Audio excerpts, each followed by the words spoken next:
New York Jets select Sauce Gardner. Sauce Gardner is a New York Jet! Swaggy Sauce Gardner. I love Sauce. I love his tape. I love his press technique. I love his confidence. He has everything you want to see in the position. And I think Robert Saleh in this scheme is perfect. It's a hand-in-glove fit for him, man. Garrett Wilson. It's Garrett Wilson!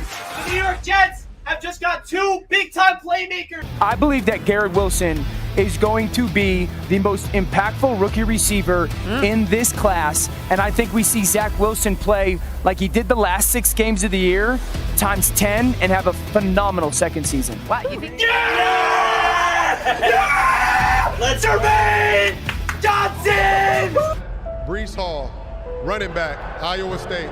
Brees Hall, oh my God, they got him! They went offense. They went with the best running back in the draft. Jeremy Rucker, oh my God! The Long Island native is a New York Jet! J-E-T-S! Jet! Let's go!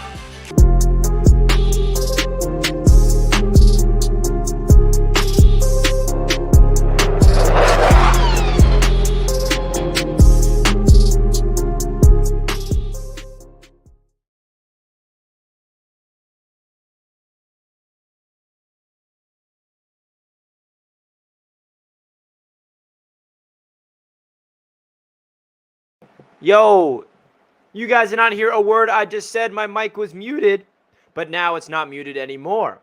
Yo, what is good, Jets Nation? Welcome back to another Jets Media live stream. It's your boy, Richie. Unfortunately, we will not be celebrating a Victory Monday today, and we'll be getting into the in-depth breakdown of what we got to see yesterday from these New York Jets. Guys, I want you to be aware.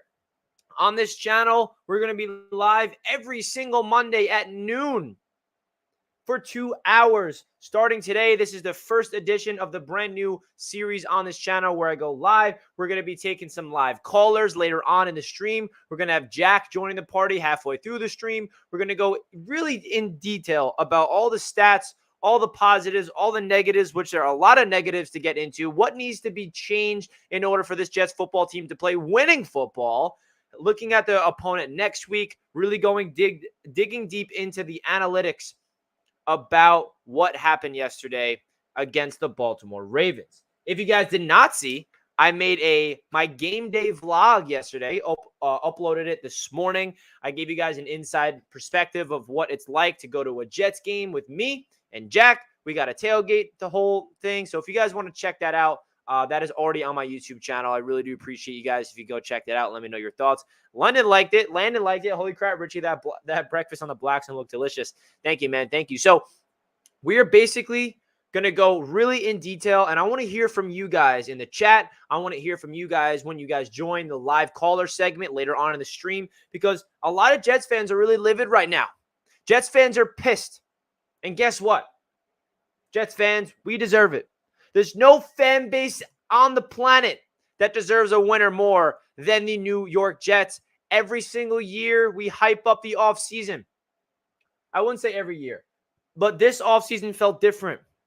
It felt like the Jets have done a phenomenal job of acquiring talent, and we are very excited for a new look team. Year 2 with Robert Saleh, year 2 with all the coaches, and they go out there and they give us that performance.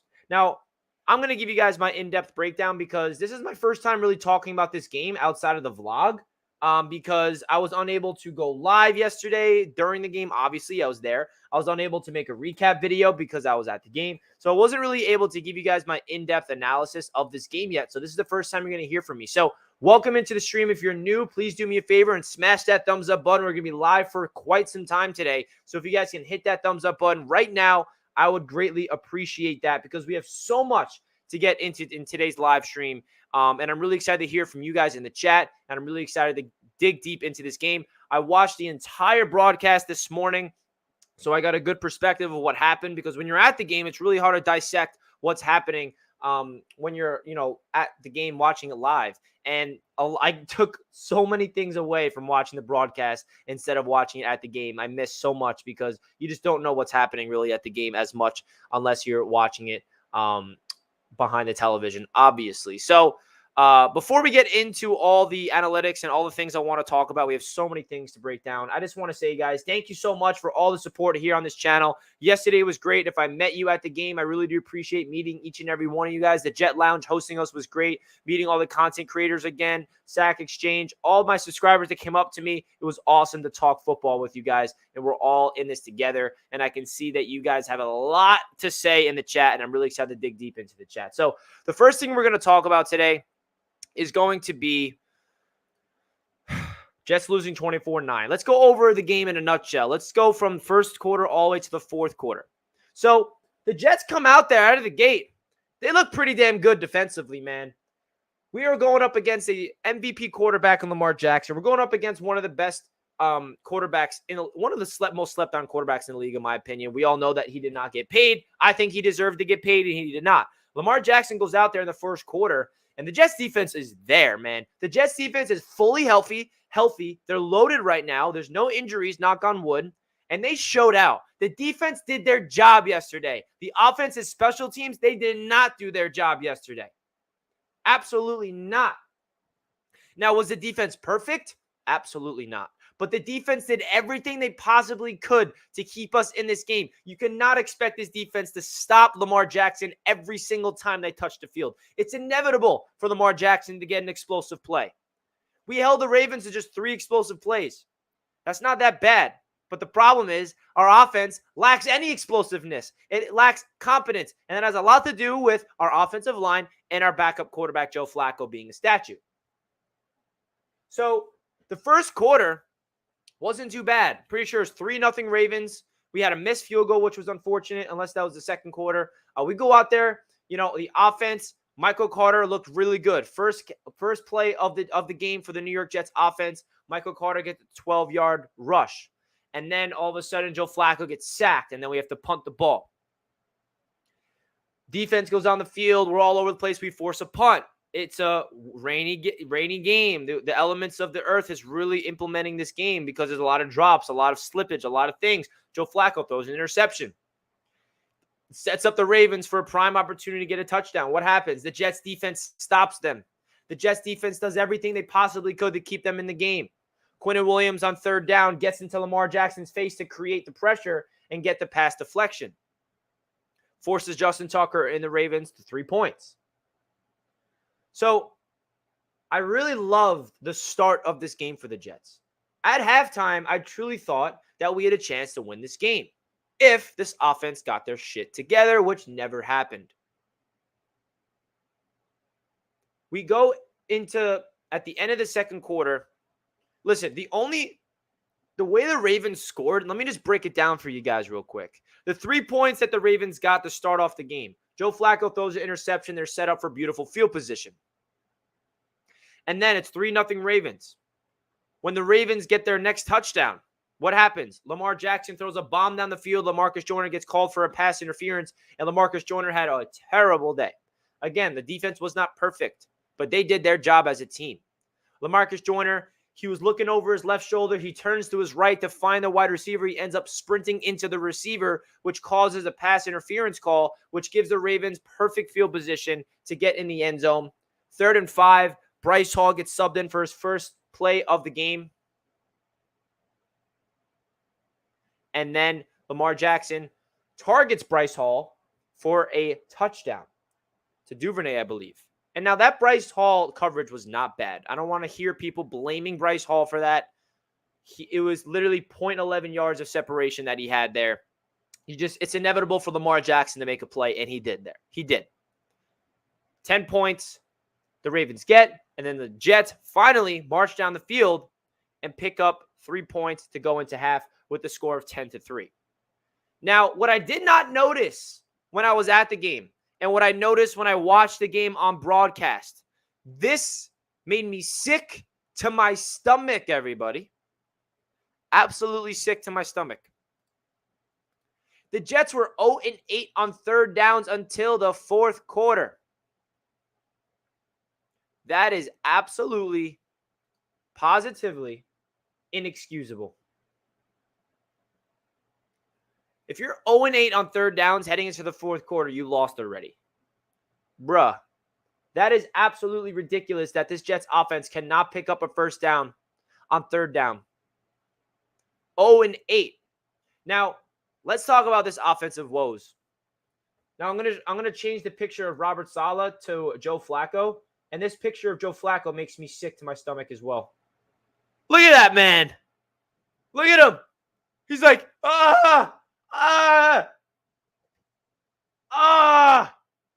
That gets me so pissed. Joe Flacco. Let's assess this guy. Let's assess Joe Flacco. He finished 37 of 59, 307 yards, a touchdown, and a pick with a passer rating of 74.6. Now, these numbers don't make sense to me because 307 yards, it's like an illusion. Joe Flacco did not get those amount of yards to me. Now, a lot of those yards came in garbage time, okay? Shout out to my guy, Ali. Met him at the game yesterday. Was hanging out with him all the way up until game. Appreciate meeting you, Ali. Can't wait to see you in week number 5. But how crazy is this picture? Like, why would the Jets even put this on their website? This picture makes me want to throw up. This picture is the perfect example of what happened yesterday. Now, this is the proof that I strongly believe that if Zach Wilson was playing in this game, it would have been a completely different game. Not saying we would have won the game, but I strongly believe that Zach Wilson would have changed the dynamic of this offense.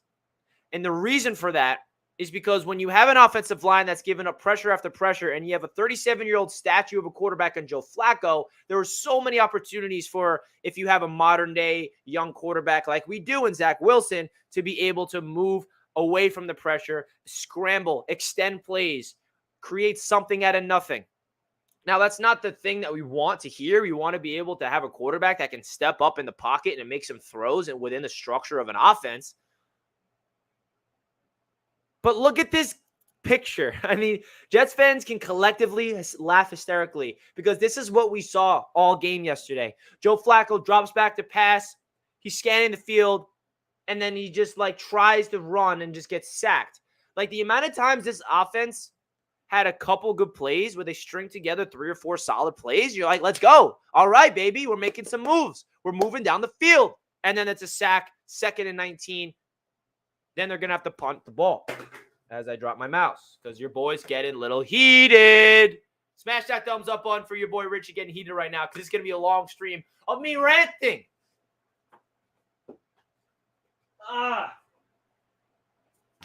Because this picture of Joe Flacco makes you want to rant.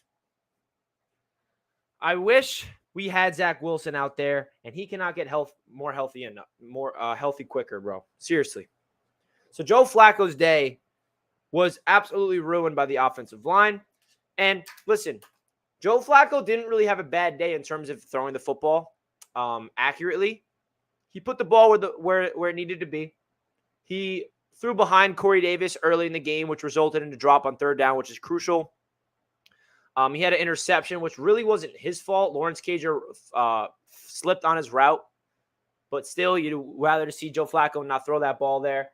But Joe Flacco with his arm wasn't the issue. Joe Flacco with his legs and his athleticism and his ability to do something else besides sit in the pocket for 5 seconds and get sacked was what drove this Jets fan base insane yesterday. So now there's a big question. Is there a quarterback controversy? Is there an opportunity for the Jets to go to Mike White? I don't think so. Only reason why I'm bringing this up is because I see a lot of Jets fans talking about it. I heard Mike White chants at the game as well. So, listen, man. We're going to have to suffer through another couple games of Joe Flacco unless it gets really ugly. Lamar Jackson, he finished 17 of 30, 213 yards, 3 touchdowns, and 1 interception with a rating of 98.4. So, this picture, I got to get this picture off the screen, guys. I really can't stand it. Let's just throw in one positive thing real quick before we go into another rant. This man is the positive of the day. Michael Carter, I've been saying all offseason that this is the most underrated player on this team because no one's thinking about him because of Breece Hall and the hype around Hall. And this is nothing against Breece Hall at all. It's just reminding Jets fans that we have a special talent in Michael Carter. 10 carries, 60 yards, which is an average of 6 yards per attempt, which is ridiculously amazing. 7 receptions, 40 yards. He did drop a bona fide touchdown, which is not good. You need to see Michael Carter reel that in, and I think that that's not going to be an issue. But you got to bring that up because that was definitely a bad play there. Could have gotten the end zone. Michael Carter looked really good. Breece Hall looked good as well. We're going to talk about the rookies later on. Don't you guys worry. But Mike LaFleur spoke to the media, and he said that Carter is the heartbeat of this offense, and it really showed yesterday, guys. It really showed how much Carter is the heartbeat of this offense because every time he gets the ball, it seems like he makes the first man miss every time. His balance is impeccable. His ability to make people miss in the open field. He may not be the fastest running back in the world where he can just take it to the house, but his ability to make people miss in the open field, his ability to pick up the extra yards, his ability to be a reliable pass catcher out of the backfield, he is a special talent, man. V-Man with the first donation of the stream. What's good, V-Man? Appreciate you. Positive, we scored more points than the Pats. Oh, yeah. Big positive, V-Man. Screw the Patriots. Yes, Carter dropped the touchdown later in the game. I mean, it was garbage time, so it didn't really matter, but you still want to see Carter reel that in. So Carter is definitely a big positive because I think that he's only going to get better as the season goes on. And you can tell that the running backs are such a big part of this offense. Breece Hall as well. He had a decent game as well. 6 carries, 23 yards, 6 receptions, 38 yards, average 3.8 yards per carry. He did have a fumble, though, however, in his rookie debut. So I had to squeeze in a quick positive before we get deeper into the negatives because obviously the negatives outweigh the positives in this game. Now, another thing I need to talk about is Robert Saleh. Robert Saleh and his coaching staff. I want Robert Saleh to be the guy more than anybody else. I still believe he can be the guy. But this fan base is not going to be nice. This fan base is not going to just say, okay, Saleh, we still believe in you until he proves it. Because there's no doubt in my mind that this team is a talented bunch on the field. I think Joe Douglas and the front office did their job this offseason. I think what they did to acquire talent across this roster is everything they could have done. Obviously, you can pick that it wasn't perfect. Okay.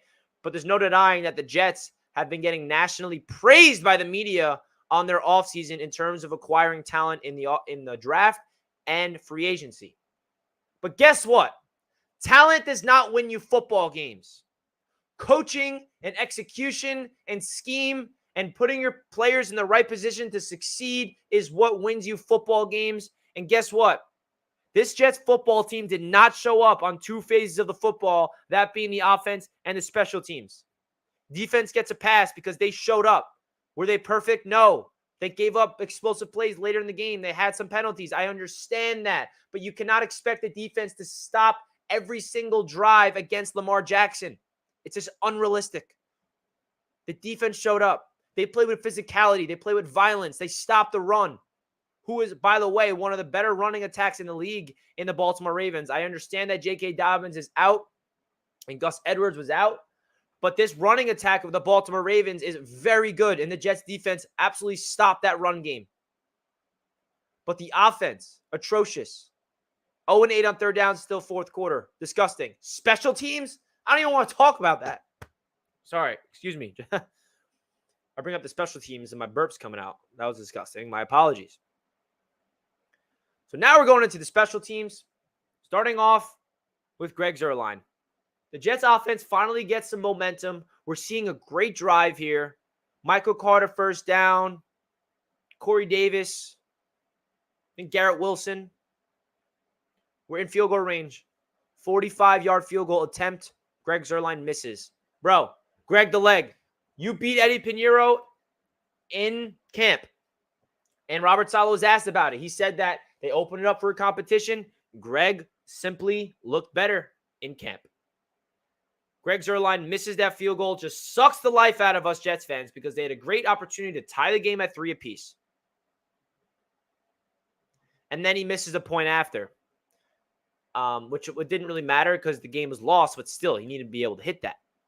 And then Braden, man, like, I can bring up so many different factors that turned into Ravens points. We'll start with this one. Braden Mann absolutely shanks a 20-yard punt. I've never seen something like that in my life. Disgusting. Disgusting. Shanks a punt, gives the Ravens perfect field position ahead of midfield in Jets territory already. That leads to that touchdown to when it was third down. That was that touchdown drive to give the Ravens a 17-3 lead. That first touchdown they had actually was from that pass interference that we already talked about. And that other touchdown, by the way, that Lamar Jackson had, which was a bomb. The Jets had a phenomenal play on the defense the play before. DJ Reed makes a boom, big hit. Ball's out. Fumble! Ball's out. And they could not get the ball. They couldn't recover it. Great play by DJ Reed to knock the ball out. But if the ball's out, man, you got to go jump on it. There was 2 Jets players next to the football and 1 Ravens player, and the Jets couldn't recover it.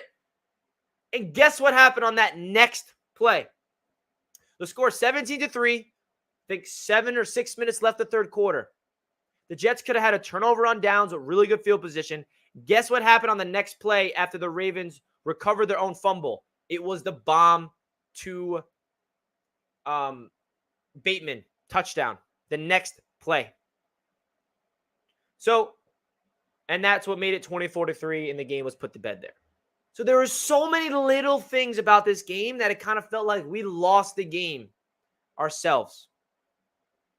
We made a big play, big fumble, couldn't recover it. Next play, explosive. LaMarcus Joyner, I don't know what you're doing there, bro, but you're the veteran of this secondary. You cannot let that happen. So, it just really makes me pissed. So that's that. Now we're gonna go back into another positive because we're gonna balance it out because your boy can't stand this. Sauce Gardner and the rookies showed out. The top 4 rookie class flashed their potential.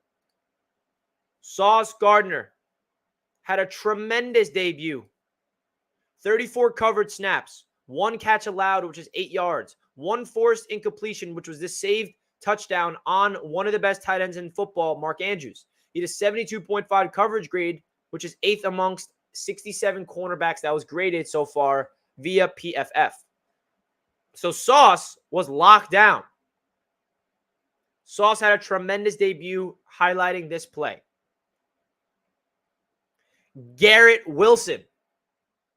Oh, man. Did Garrett Wilson have a good game?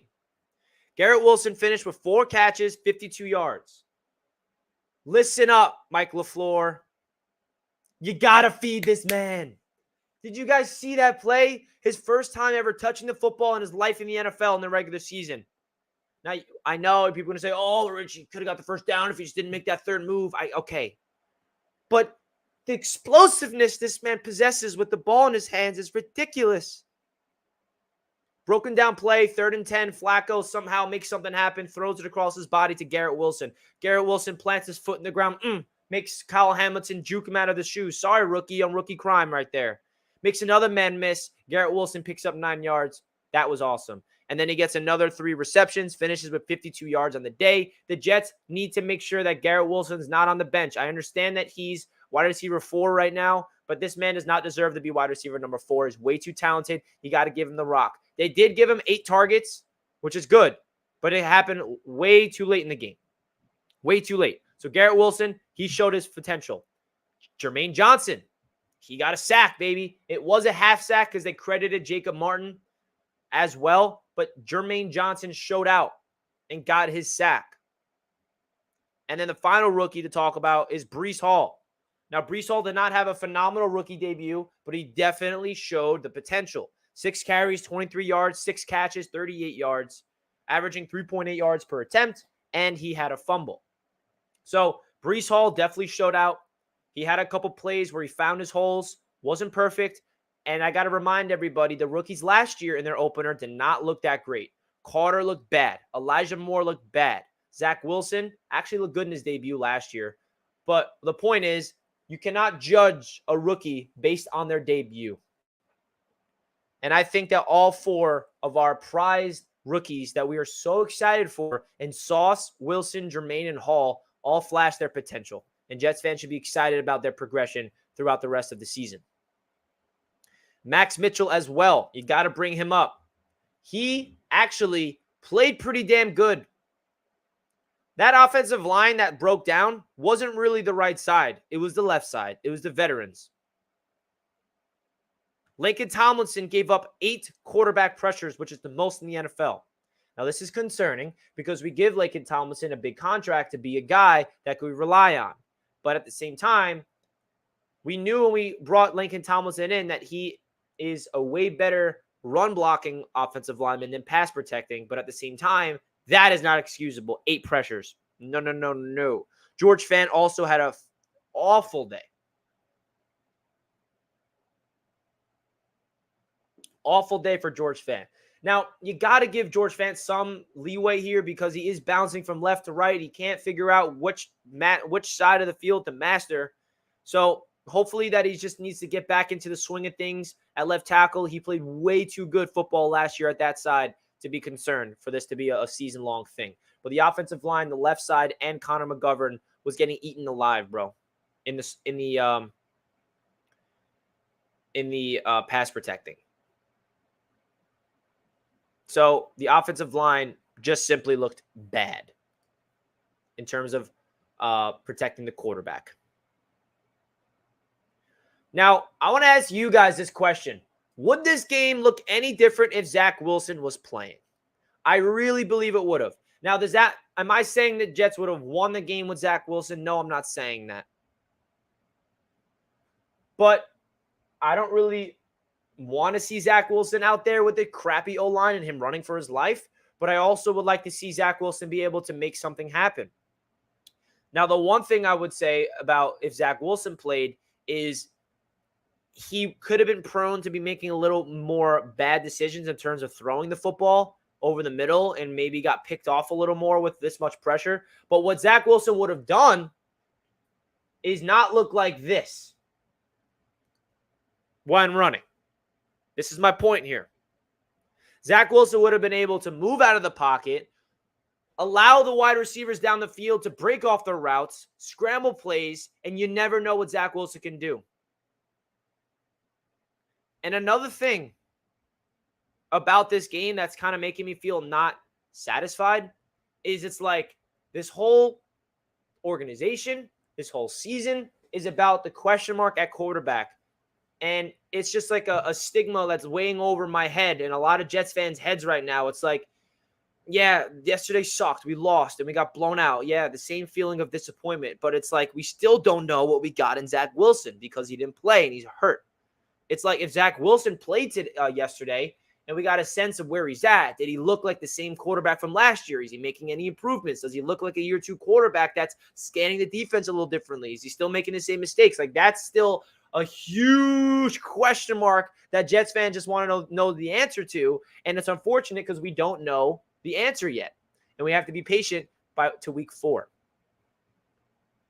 So my point here is Zach Wilson would have changed this offense yesterday in the perspective of being able to make something happen out of nothing because the offensive line was getting destroyed throughout the entire game. And I feel like Zach Wilson would have been able to use his legs to make people miss in the pocket, pick up first downs with his own legs, and also scramble to the right, scramble to the left, allow Garrett Wilson, Elijah Moore, Tyler Conklin, you name it, the playmaker, to get off the route and get open for him to pick up yards down the field. We saw him do that and flash the potential in his rookie season. So let's hope that Zach's knee can be okay and he starts week 4 and he does not get off the field since. All right? All right. That's my point about Zach Wilson. Guys, if you're enjoying the show, please make sure you hit that thumbs up button. This is the first Monday show of the season. We're going to be live from 12 o'clock to 2 o'clock every single Monday. So now you guys know I'm developing a structure this year, whereas it's not going to be spontaneous live streams when you're wondering when's Richie going to go live, when's he going to make a video. You guys know every single Monday, look forward to and schedule my live stream at noon to 2 o'clock. So you guys have an idea. If you're interested in tuning in, you know when to expect my live streams to happen. That's going to be every Monday at noon. And if you guys could do me a favor, get my like count up to 100. That's going to be the goal for the stream, baby. Appreciate each and every one of you guys tuning in. Also, we're going to be taking live callers at the end of the show. And we're going to dig deep into the chat because I want to hear from you guys a lot. I want to hear what the Jets fans have to say about yesterday's performance. Because I know a lot of Jets fans have a lot to say. Everyone in the chat right now, they're getting into it. Did Mosley play good? CJ Mosley, he did play good. He did his job. The linebackers look good, man. CJ Mosley, 11 total tackles, 7 solo tackles. Quan Alexander was popping people. Quincy Williams had a sack, had a tackle for loss. The linebackers showed up. But the one thing I will say about the defense, real quick, and I know that I've been praising the defense, but they're not perfect yet. But what they did show is that they have a lot of potential to be great this year. What they did not do yesterday, which is going to make them an elite defense this season, is if they can get more consistent quarterback pressure and create turnovers. We did have one turnover, which was great. We're going to get into, which is DJ Reed having a phenomenal athletic interception. Yes, it wasn't garbage time, didn't really matter, but you still love to see a cornerback like that getting a bag in the offseason from the Jets, go up there and snag that ball out of the air. And okay, we're going to highlight DJ Reed real quick, guys. And I also need to get this guy off my screen. We're going to keep Garrett Wilson on the screen because I love Garrett Wilson. But DJ Reed in his New York Jets debut. Absolutely sensational debut from DJ Reed. DJ Reed was targeted 6 times without allowing a single completion. Locked down, baby. Highest coverage grade of all qualified cornerbacks in week number 1, according to PFF. 90. DJ Reed balled out. Sauce Gardner balled out. So this is good. This is a really good news, man. The Jets have 2 legit corners on the perimeter. Michael Carter II also had a decent game. The linebackers had a decent game. The safeties, Joyner, abysmal game. Jordan Whitehead, I actually liked what I saw from Whitehead. Didn't have a perfect game. He gave up a touchdown, but he had a really great play on 3rd down where it was over the middle. It would have been a 1st down, but he puts his helmet on the ball, knocks it out, incompletion. Whitehead was a hard hitter. I love his energy. He did give up that touchdown, and he did have that long bomb, so it wasn't a perfect debut for Jordan Whitehead, but he definitely showed some flashes out there. Digging deeper into the defense, Carl Lawson. Carl Lawson had 2 quarterback hits, 4 pressures. If you look at the box score, you might be like, where was Lawson? But he was getting to the quarterback consistently, just did not get a sack. Another player where if you just watch the game and look at the box score, you're going to be like, where the hell was he? Quinnen Williams was the highest graded defensive lineman in the NFL, 92.1 PFF grade. He had that crucial pass deflection on 3rd down to force the Ravens to kick a field goal. He was consistently doing his job. He was double teamed, sometimes triple teamed throughout basically the entire game, disrupting plays. He wasn't really a guy that was popping off the screen because of, the amount of attention that the Ravens was giving him. But this is a great sign that Quinnen Williams is developing. We want to see him get a sack or a couple more plays next week. But it's a good sign that he had a high PFF grade. So that's really what it comes down to on the defense. Now, what do the Jets need to do moving forward? Feed Elijah Moore and Garrett Wilson.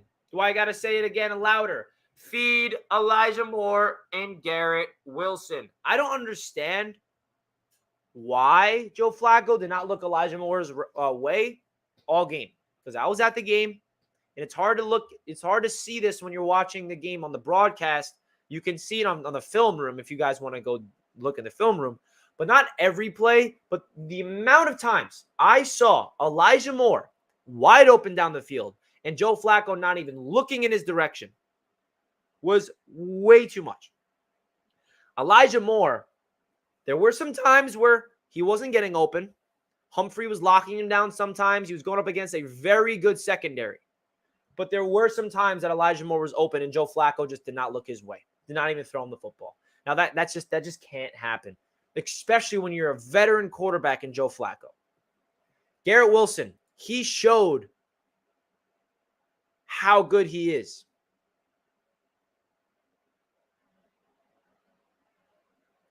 Garrett Wilson needs the ball more. Garrett Wilson is the 10th overall pick. Okay, maybe he is a rookie and they're easing his way in. But Garrett Wilson needs to be in the game way more. They started feeding him way too late in the game, bro. He's way too much of a difference maker, way too much of a playmaker, way too much of a gamer to be looked at as wide receiver number 4 on this team. Took him way too long. His first time touching the field was a ridiculous play with the ball in his hands. Yes, I know he didn't get the first down, but the Jets need to feed that guy. Feed him. Okay? Too much to ask for? Or what? Corey Davis actually led the Jets in yards and receptions. Corey Davis had 6 catches. Here, actually, I'll put this up so we can go over the stats. So here are the receiving stats of the day. Elijah Moore, 5 receptions, 49 yards. Corey Davis led the Jets receivers with 6 receptions and 77 yards. Corey Davis looked pretty good yesterday, man. Pretty good.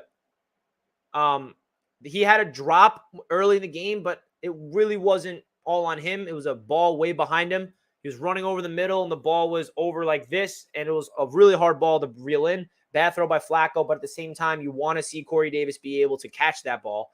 But after that drop, he was balling out the rest of the game. Very reliable. 4th down, he had that great conversion. He was getting open. Did not drop the ball ever since. After that drop early in the game, he was cruising for 6 catches, 77 yards, had the most receptions out of the receivers and the most yards in the receiving game.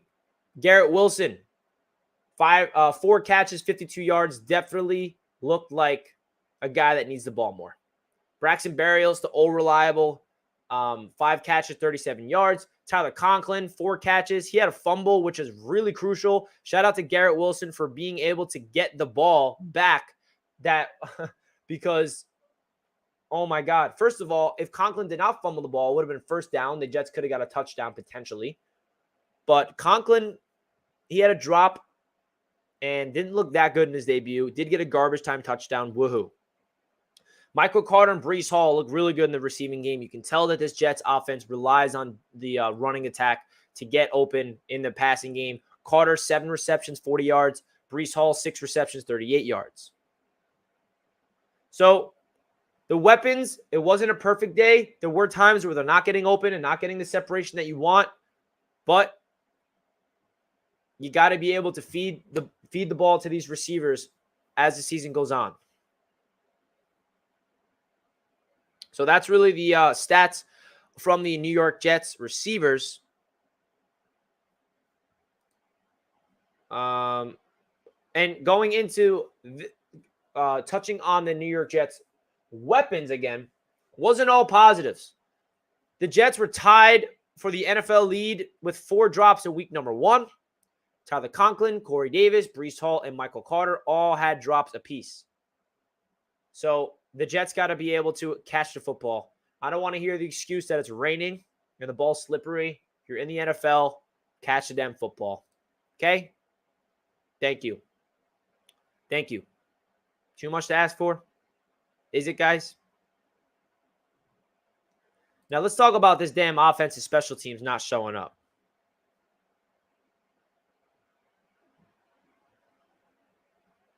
The offensive special teams are the biggest reasons why. The reasons why this Jets team looked terrible, bro. And it really comes down to that. Greg Zuerlein missing 2 field goals. Braden Mann, what the actual hell was that? What the actual hell was Braden Mann doing, man? We use a draft pick on you. You were looked at as the best punter in the draft class, and this is what you become? Now, that play where he shanked it, it was really weird. They called an audible where Braden Mann was going to punt this way, and then he adjusted to punt the other way. That's no excuse, bro. You're an NFL punter. You're an NFL punter, bro. Richie won't talk bad about Corey. I'll talk bad about Corey Davis if he plays like shit. Yesterday, he had a drop, and then he finished off the day with 6 catches for 77 yards. I'm just talking facts right now. I don't talk with emotion. I talk with the facts. I see a lot of people talk with emotion in the chat saying Corey Davis is a bum, and they're basing that off of their feelings rather than the facts of what he did yesterday. Not saying he's the best player in the world, not saying he had a phenomenal game, but he led the Jets in receptions and yards after that bad drop he had on 3rd down. I base my stuff on what I see on the field, not by emotional stuff like some other people do.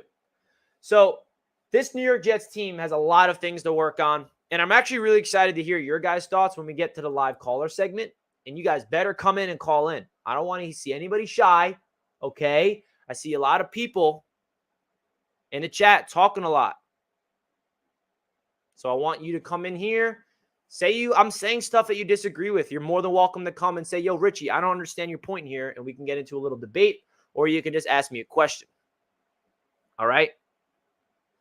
Now, I feel like the New York Jets, I'm so sick of saying, we need to be competitive. We need to be competitive. How about we need to win, huh? Let's win a football game next week. I think the Jets can beat the Browns. Will it be easy? No. Jacoby Brissett is not a quarterback that scares me, but the Cleveland Browns are a very talented roster who just beat the Carolina Panthers on the road, and the Cleveland Browns are going to have their home debut. We want wins, Melvin. Enough of this competitive crap. Okay? We beat ourselves. We really did beat ourselves, man. We really did beat ourselves yesterday. So many mistakes, so many opportunities not taken advantage of, so many correctable mistakes. We looked like the team that fumbled a loss, that fumbled the game. We bit ourselves. Man, there's a lot of things that needs to be worked on.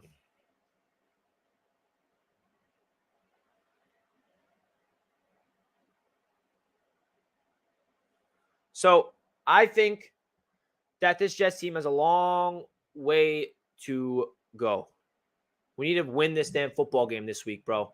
Robert Saleh needs to prove something, because all of a sudden, the Jets fan base is slowly and surely losing their faith in Robert Saleh.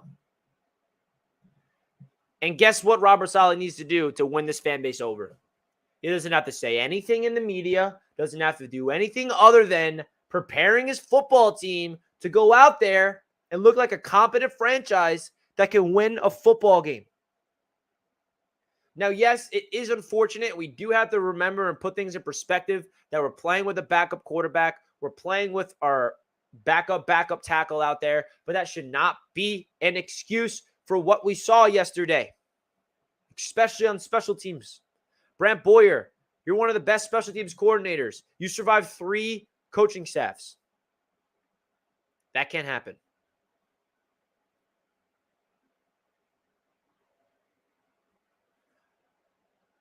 So we have a 37-year-old veteran quarterback who has won a Super Bowl, who has definitely regressed as the starter. What do we do from here on out, guys? What do we do? I know a lot of Jets fans want Mike White, Streveler. Doesn't seem like the Jets are making a quarterback change. for next week.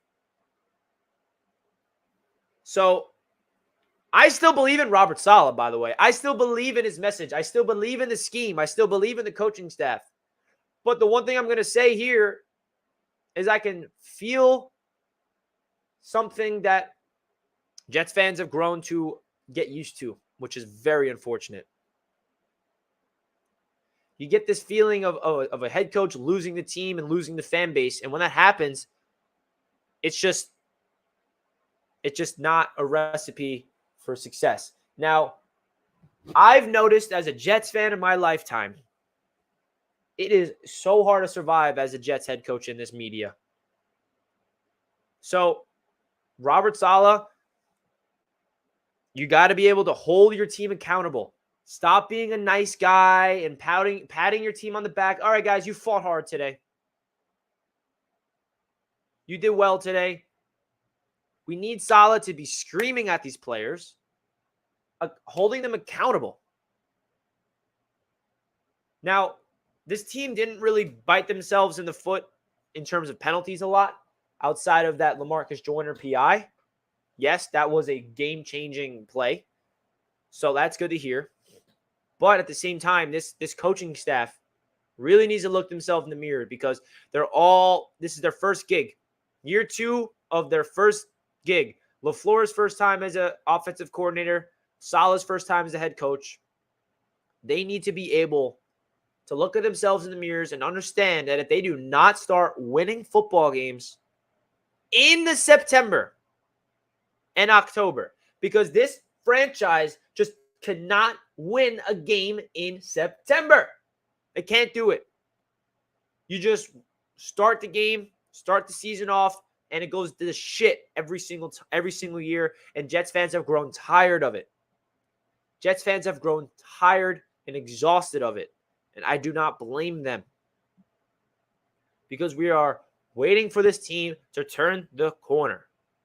But at the same time, I need Jets fans to understand something. This team is talented. This team has a lot of players in the building, veterans and young guys that can win you football games. When you have a 37-year-old giraffe of a quarterback out there, it lessens your chance of winning. When you have a year 2 quarterback that we don't know anything about in Zach Wilson, who's injured, you're just basically not looking. It's just a recipe for failure right away.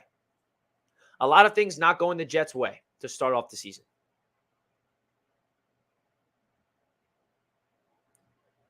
So I think the New York Jets have what it takes this season, talent-wise, on paper, and they displayed it yesterday.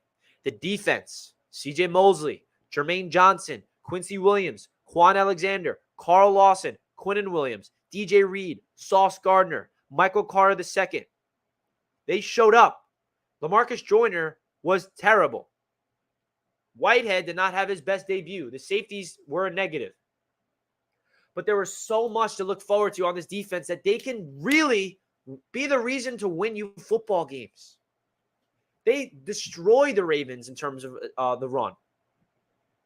If that defense can just get better and this offense can somehow score points, we will be able to be a good football team, bro. I'm telling you, I believe that. I strongly believe that this team has it. The playmakers showed that they have it yesterday. When the ball was in Garrett Wilson's hands, he looked great.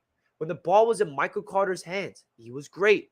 When the ball was in Breece Hall's hands in space, he showed his potential. Corey Davis looked like the reliable veteran out there. Braxton Berrios, the reliable weapon. Elijah Moore was open all game, but only got 5 receptions for 50 yards. So it's up to the Jets coaching staff. It's up to Mike LaFleur. It's up to the offensive line. It's up to the quarterback to get the damn ball into the playmaker's hands in space.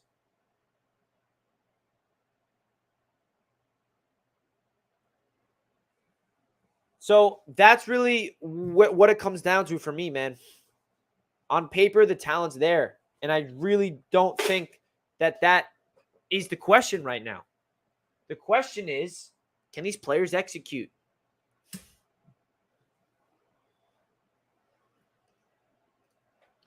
if we are a loyal fan base like we say we are, why do Jets fans attack others on social media? Doesn't seem like a loyal fan base to me. Christopher, this really comes down to decade plus of losing. Jets fans become naturally toxic, and they just can't take it anymore, so they take it out on the players and the reporters and the coaches. I don't agree with it, Christopher. I am not that fan that does it, but, Jets fans just grow tired of all this stuff. You feel me?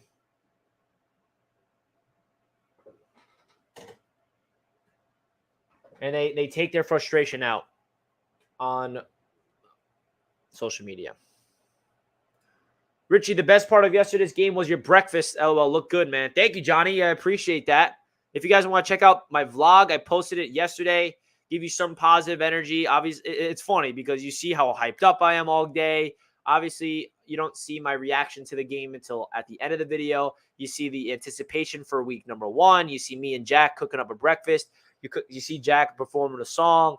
You see me at the tailgate with all the content creators. And so it's a great video. So if you guys want to check it out, let me know.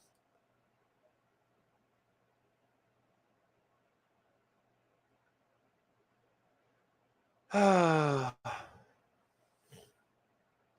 Giants won. And guess what, everybody? I chose the Tennessee Titans in my survival pool. Let's go. Oh, man. So Jack is actually joining the stream eventually. Not sure exactly when, but he said around halfway through.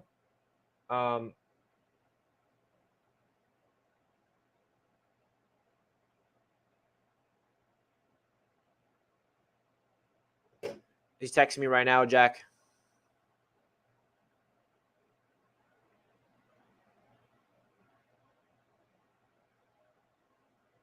Yeah, Jack's texting me right now. He said he's going to hop on. Oh, he's on right now. Jackie boys in the chat. What do you think Jackson had to say about this game? Can you guys just imagine? Jack's song was great. Pinnock got a fumble recovery for the G-Men. Did he really? Of course he did. Of course he did. Watching the vlog was like watching the Titanic for the first time. I knew it was wasn't gonna end well. Great vid though. Wish I was there. Thanks, George. All right, we're gonna bring Jack into the building. Before that though, I'm gonna put my headset on so I can hear Jack, because otherwise he's gonna join and I'm not gonna be able to hear him. Right, Jack? I know you're behind the stage. You're like, all right, Rich, you just add me to the stream already. Like, what are you waiting for? Just add me to the stream. There you Just go. add me to the stream. What are you waiting for? Here we go. What's good, Jackie boy? What's up, man? How we doing? Everybody, welcome Jack into the chat. Yeah, man, it's good to be with you guys. Good to be with you, my man. After an interesting day yesterday. Great day. Here we are. I don't know. You probably didn't see the vlog, but I uploaded the vlog this morning. And a lot of people are loving your song. They're obsessed with the breakfast that we made. And so if guys, check out that vlog yesterday. But Jack, let's get into this game, man. Me and you experienced it all together.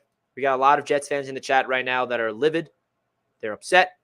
Some people are, saying some good things. Some people are saying some bad things. We're going to get live callers in here as well to ask us a couple questions later on. So, give us your just raw take about what you saw yesterday before we get into the details of like individual personnel and stuff like that. Yeah, it was it's a lot of emotions to unpack because we all we were all hopeful. I think every fan was hopeful that the team could come out with a win yesterday because it's week 1, and every team looks different every year, so all this optimism was in the air. And even throughout, the first half of the game, that sense was still kind of in the air. Like, okay, we can actually make this happen. And it just got so bad so quick. It felt like all of a sudden it was like boom, 24-3. I was like, how did this happen? Like, how did we get here? So it was just kind of a roller coaster of a day.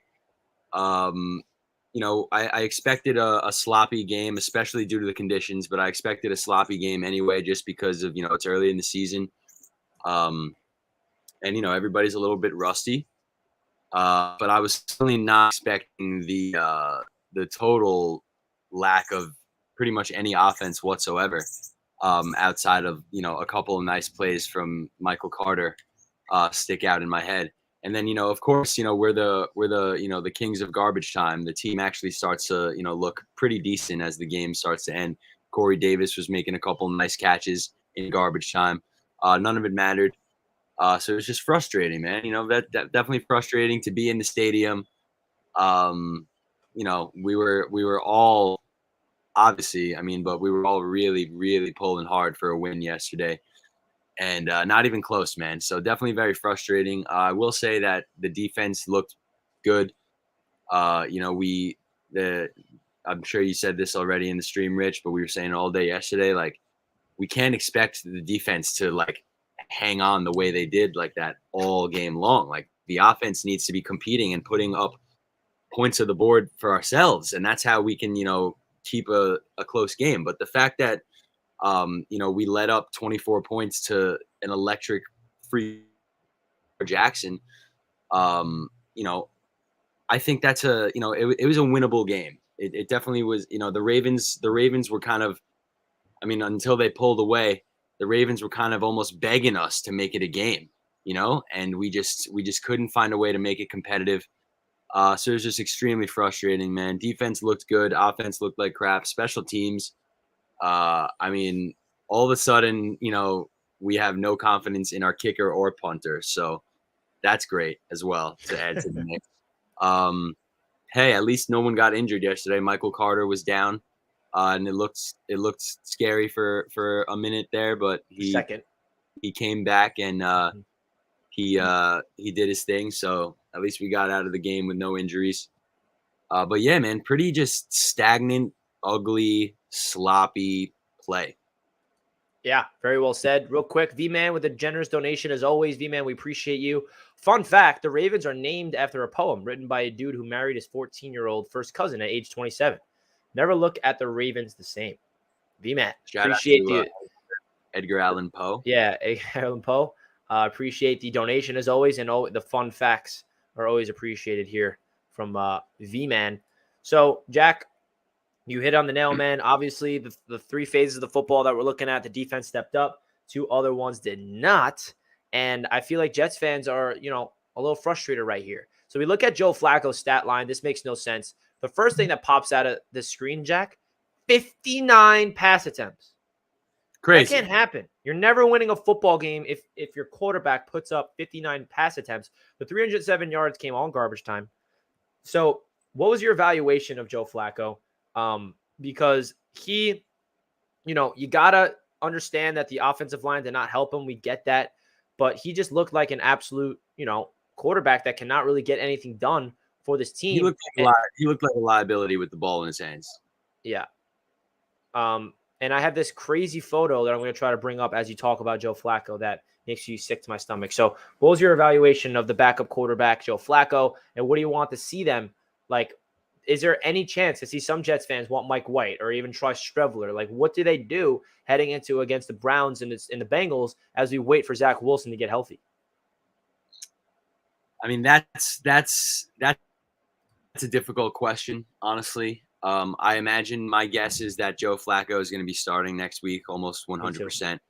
And I just can't picture them. I can't picture them making that change. But in terms of Flacco's play yesterday, it was just completely stagnant and probably the most boring, ugly offensive game I've seen in a while. Like, I don't know how Flacco does it. Like, he makes it look so boring. Like it's and I'm going to go back. This picture of Flacco I'm going to put on. This is this makes you sick to my stomach, this picture of Flacco. This is what we saw all game. Oh, God. Run, Flacco, run! That play, and it ended up being a loss of 1. So I think it went down as a sack because he ran out of bounds a yard behind the line of scrimmage. Yep. So, yeah, that was a sack. But yeah, I mean, I'm gonna go back and watch the tape, probably with you, and because I'd like to see it again from the television viewers' perspective. Um, but I was, obviously looking at Flacco every time he dropped back, and it looked to me as if he doesn't really, and I know the offensive line didn't give him a lot of help yesterday, but it looked to me as if he really wasn't scanning the field. It looked to me as if he had a primary read, and he would look to his primary read, and if it was there, he would throw it. If it wasn't there, he would check it down to Michael Carter. It looked like, there was never, unless the play, had a lot of time, the play broke down and he, got outside the pocket,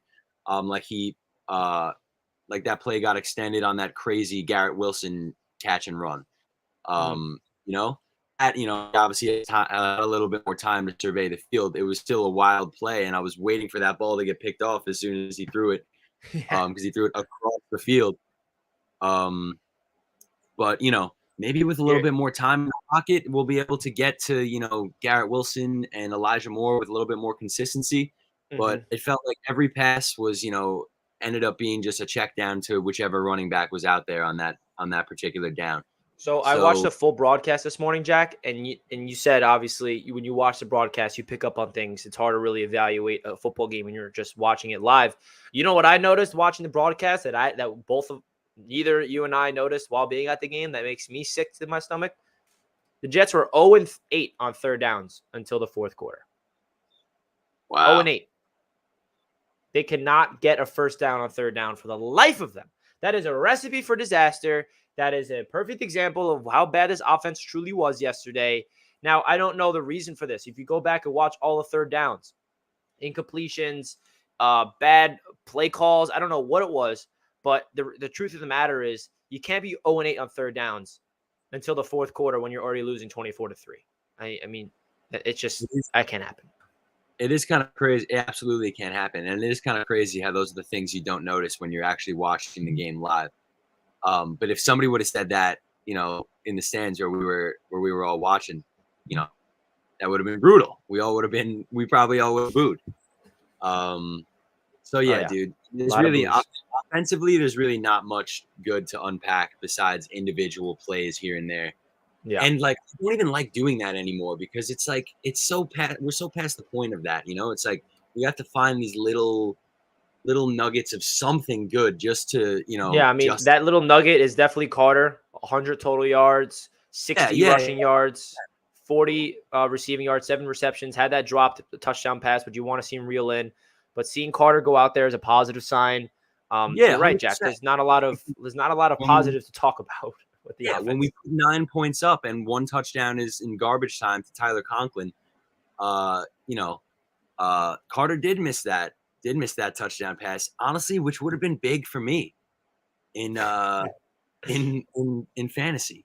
So yeah, but I mean, if you want to talk about some positives, Jack, to try to mellow it out, which I've been trying to do throughout the stream, is all 4 rookies flash their potential. All the top 4 rookies, and you can even throw Max Mitchell out there. Sauce Gardner, want to talk about Sauce's debut, Jack? Look at these numbers.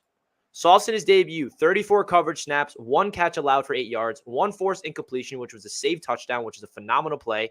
Had a 72.5 coverage grade, which is 8th amongst all cornerbacks that were graded so far. So Sauce absolutely did everything you want in his rookie debut. Going into Garrett Wilson, you saw the potential there. Garrett Wilson, 4 receptions on 52 yards, 8 targets. You want to see him targeted more. You want to see him on the field more often. You saw that crazy play he had when the ball was in his hands. He's electric. You see him getting open down the field. When I watched the replay this morning, Jack, it wasn't garbage time, but there was a route that Garrett Wilson had over the middle and he literally made it was actually 4th and 15.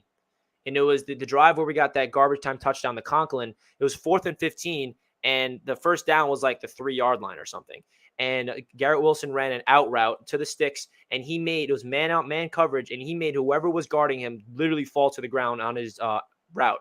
So it is garbage time, but at the same time, you want to see your rookies being able to look like they belong in the NFL, especially when you're a 10th overall pick. And Garrett Wilson did just that, picking up the first down there. And then Jermaine Johnson, obviously he had his first career sack. Unfortunately, it was a half a sack because they credited Martin with that sack as well. So he got 0.5 sacks there. And then Breece Hall didn't have his best debut, had a fumble, but he definitely showed his flashes where he had a 12-yard run. He had a 13-yard run. He had 6 catches. Definitely don't want to see him fumbling the ball. He only had 2 lost fumbles in his career in college. So I don't think that's going to be something that's going to be, going to be happening throughout his career with the Jets. And then Max Mitchell deserves some credit here in his rookie debut. The problem with the offensive line, Jack, when I watched it, it was a left side. Lincoln Tomlinson gave up 8 pressures. George Fant was getting destroyed. That left side was the reason for the failure, and include Connor McGovern there. Max Mitchell wasn't perfect, but he definitely looked solid for his rookie debut in the 4th round. So the rookie class, they showed out. They showed their potential. And even though we don't want to be talking about the future right now because we're focusing on week by week and winning football games, it's still a positive to see that this rookie draft class that was so hyped up all offseason in their debuts all individually showed their potential. I agree. I think that Breece Hall, obviously the fumble was tough, but I do think, you can see the little spark that's definitely inside Breece, and we're just waiting for him to just break one. He's definitely got that, home run potential. So obviously, not a stellar debut for him, but the fact that Michael Carter looked as good as he did yesterday, and we have Breece as well, I think those two guys, as a little 2-headed monster, I think they're really going to be great for us this year. So I'm just loving the tandem of those two guys. But Breece definitely had a okay debut, a good debut. The fumble is just what's holding me back from saying good, because that's tough. But I definitely like the energy that I saw from him. Garrett Wilson, obviously that play was probably the highlight of the day. As sad as it is that to live, say, bro, where it's like, as it is to say, we were all stunned. I mean, I was next to Green Bean, I was next to Richie, I was next to everybody. Everybody was like, "Oh my God, that was insane." So obviously we can see what Garrett Wilson's all about. I wish that he could get the ball in his hands more often. That was the problem with Elijah Moore last year. That was the problem with Elijah Moore yesterday. So that gets me worried as well. But I think Garrett Wilson definitely has that superstar potential written all over him. I really do.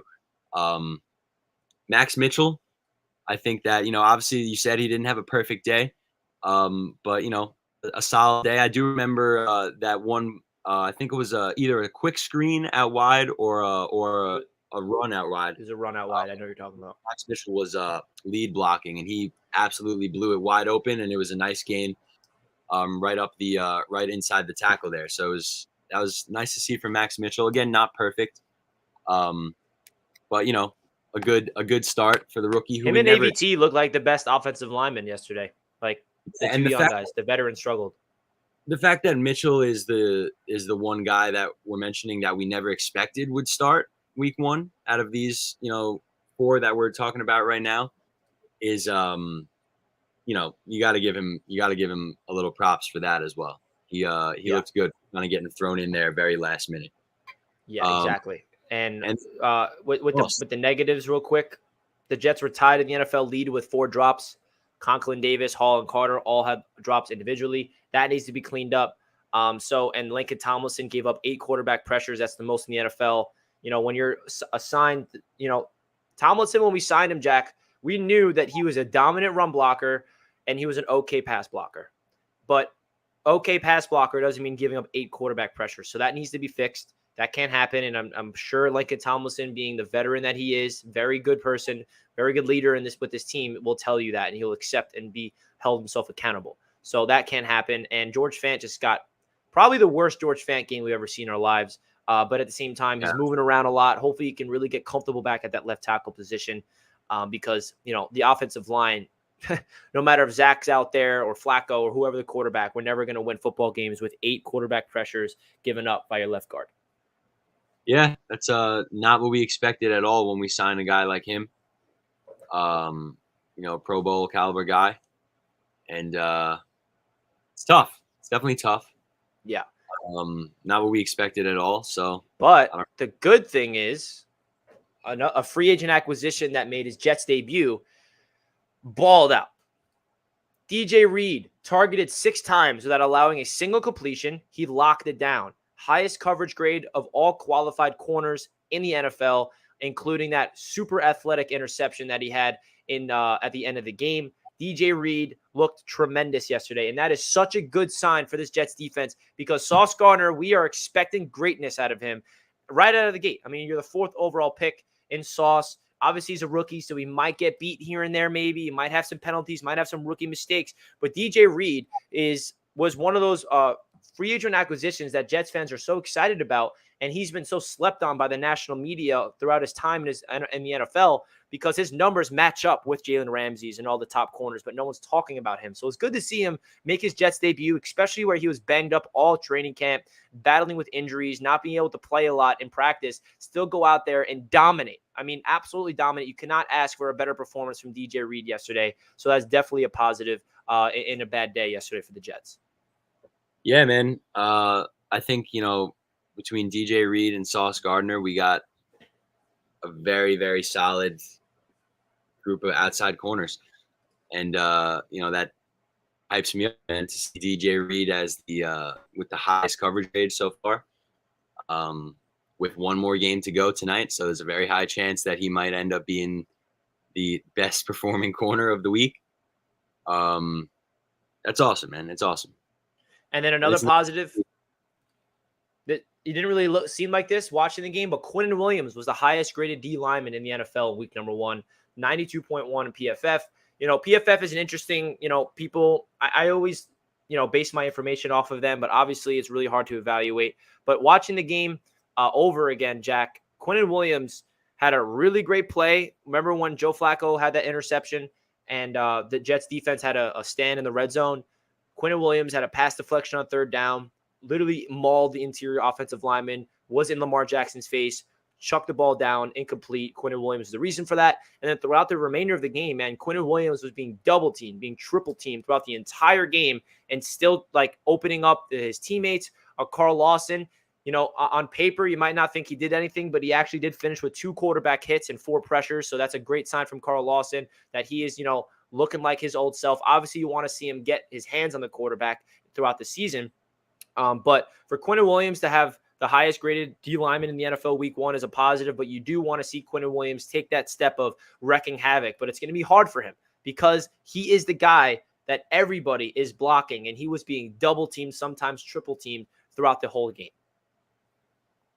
Yeah, dude. Me and you are huge Quinnen fans, as Quinnen sits behind you right there. The newest addition to the Jets backdrop. Love it. But yeah, dude, I mean, he's a beast, and we're always hoping for that superstar year from Quinnen. So this will be. He's always been good, though. I mean, if you look at Quinnen's stats, he's always been, one of the better players at his position. So, we're looking for him to take that Aaron Donald step, though. So hopefully that's, that would be sick. But, Quinnen's the boy. Love what Quinnen's able to do up the middle. And the fact that, he is able to take on 2 offensive linemen, that might not allow him to make the play, but what that does is free up somebody else on the defense to go in there and plug it up. So Quinnen's just doing his job, man, and he's doing it well. Yeah, and we already touched on this a little bit, Jack, but I got to bring it up again. I think what the Jets should do next week and throughout the entire season and throughout the next decade plus, hopefully, is feeding Elijah Moore and Garrett Wilson. They need to get the ball in these 2 players' hands throughout the entire game. Garrett Wilson should not be coming on the field by the 11th play of the offense. I know that he is not a starter, but he needs to be on the field, and the ball needs to go his way. Elijah Moore was open throughout the entire game. Yes, there were some plays where he was blanketed by really good players like Marlon Humphrey and all those elite players in that secondary. But there were so many times that Jack and I were watching Elijah Moore being wide open and Joe Flacco not going his way. Mike LaFleur needs to make sure that these 2 players do not get lost. Now, it's not like they did not look their way at all. Elijah Moore, 5 catches, 49 yards. I think he had around 8 targets. Garrett Wilson had 8 targets as well, 4 receptions, 52 yards. So it's not like they're not looking at them. But they're so talented and so good to the point where they should be involved so much. Similarly to where they're using Carter and Hall in the running attack. They're targeted a lot. Carter, 7 receptions. Hall, 6 receptions, right? That was a lot to do with the checkdowns from Joe Flacco. I want to see them take shots. And then you also have to bring up, it's hard for Joe Flacco to take shots down the field, and it's hard for Elijah Moore and Garrett Wilson's routes to develop if the offensive line doesn't give them time. So it is a collective effort here. You got to really put things into a bigger picture. But it is obvious that we have two talented studs in Elijah Moore and Garrett Wilson, and it'll be really unfortunate to see them be wasted this season. Even though if you look at the paper, they didn't have terrible games, but you know that they can do way better things if the ball goes their way more. Yeah, I totally agree. And it's very frustrating to see that, especially Elijah Moore, like open, like most of the time. And when I say open, I don't necessarily mean wide open, but in the NFL, open is like, a yard, 2 yards of separation. As Elijah Moore is flying across the middle of the field, Flacco, you got to zip it to him, man. I thought that's what he was able to do. I thought that he was able to stand there and boom, we don't need, anything. I mean, I think it's clear that this offensive line, at least for now, is not going to provide Joe Flacco, who has no real pocket capability, the time he's going to need for like deep routes downfield to really develop, I mean, he's going to be swallowed by the time Elijah Moore gets, 15, 20 yards down the field. So if we can get, Elijah Moore on a drag, Garrett Wilson on a slant, just snap the ball 2 seconds quick, yard of separation as they're in stride. Like, that's all I want to see. I'm not asking for a big play over the top to Garrett Wilson, once per game. I just want to see these guys with the ball in their hands with the tiniest little bit of space, because we know they both have the speed, the agility, the quickness to, make something happen after the catch. So if I could just see a little bit of that, please, because it's not asking for much when you look at the amount of little check down passes that the running backs get. So if we can just see, some of those go to Garrett Wilson and Elijah running over the middle of the field, bingo, I feel like it's an auto first down. Yeah, I agree, bro. I agree. I touched on this earlier in the stream as well, but I want to get your thoughts. We touched on it a little bit yesterday, Jack. Do you think this game yesterday, obviously we can't say with a straight face we would have won the game, but would this game look any different if Zach Wilson played instead of Joe Flacco, with all the elements going the same way, the pressure in the quarterback's face majority of the time, some players dropping the ball? Would Zach Wilson make this offense a little bit different? It's really hard to say anything because it's all hypotheticals. It's all ifs. We have no idea. We're just basing this off of nothing, basically, because we don't know what Zach Wilson looks like in year 2 yet. But the one thing that we do know is that Zach Wilson possesses a little different athleticism than Joe Flacco. So what do you think we would have saw yesterday from the offense if Zach Wilson was out there?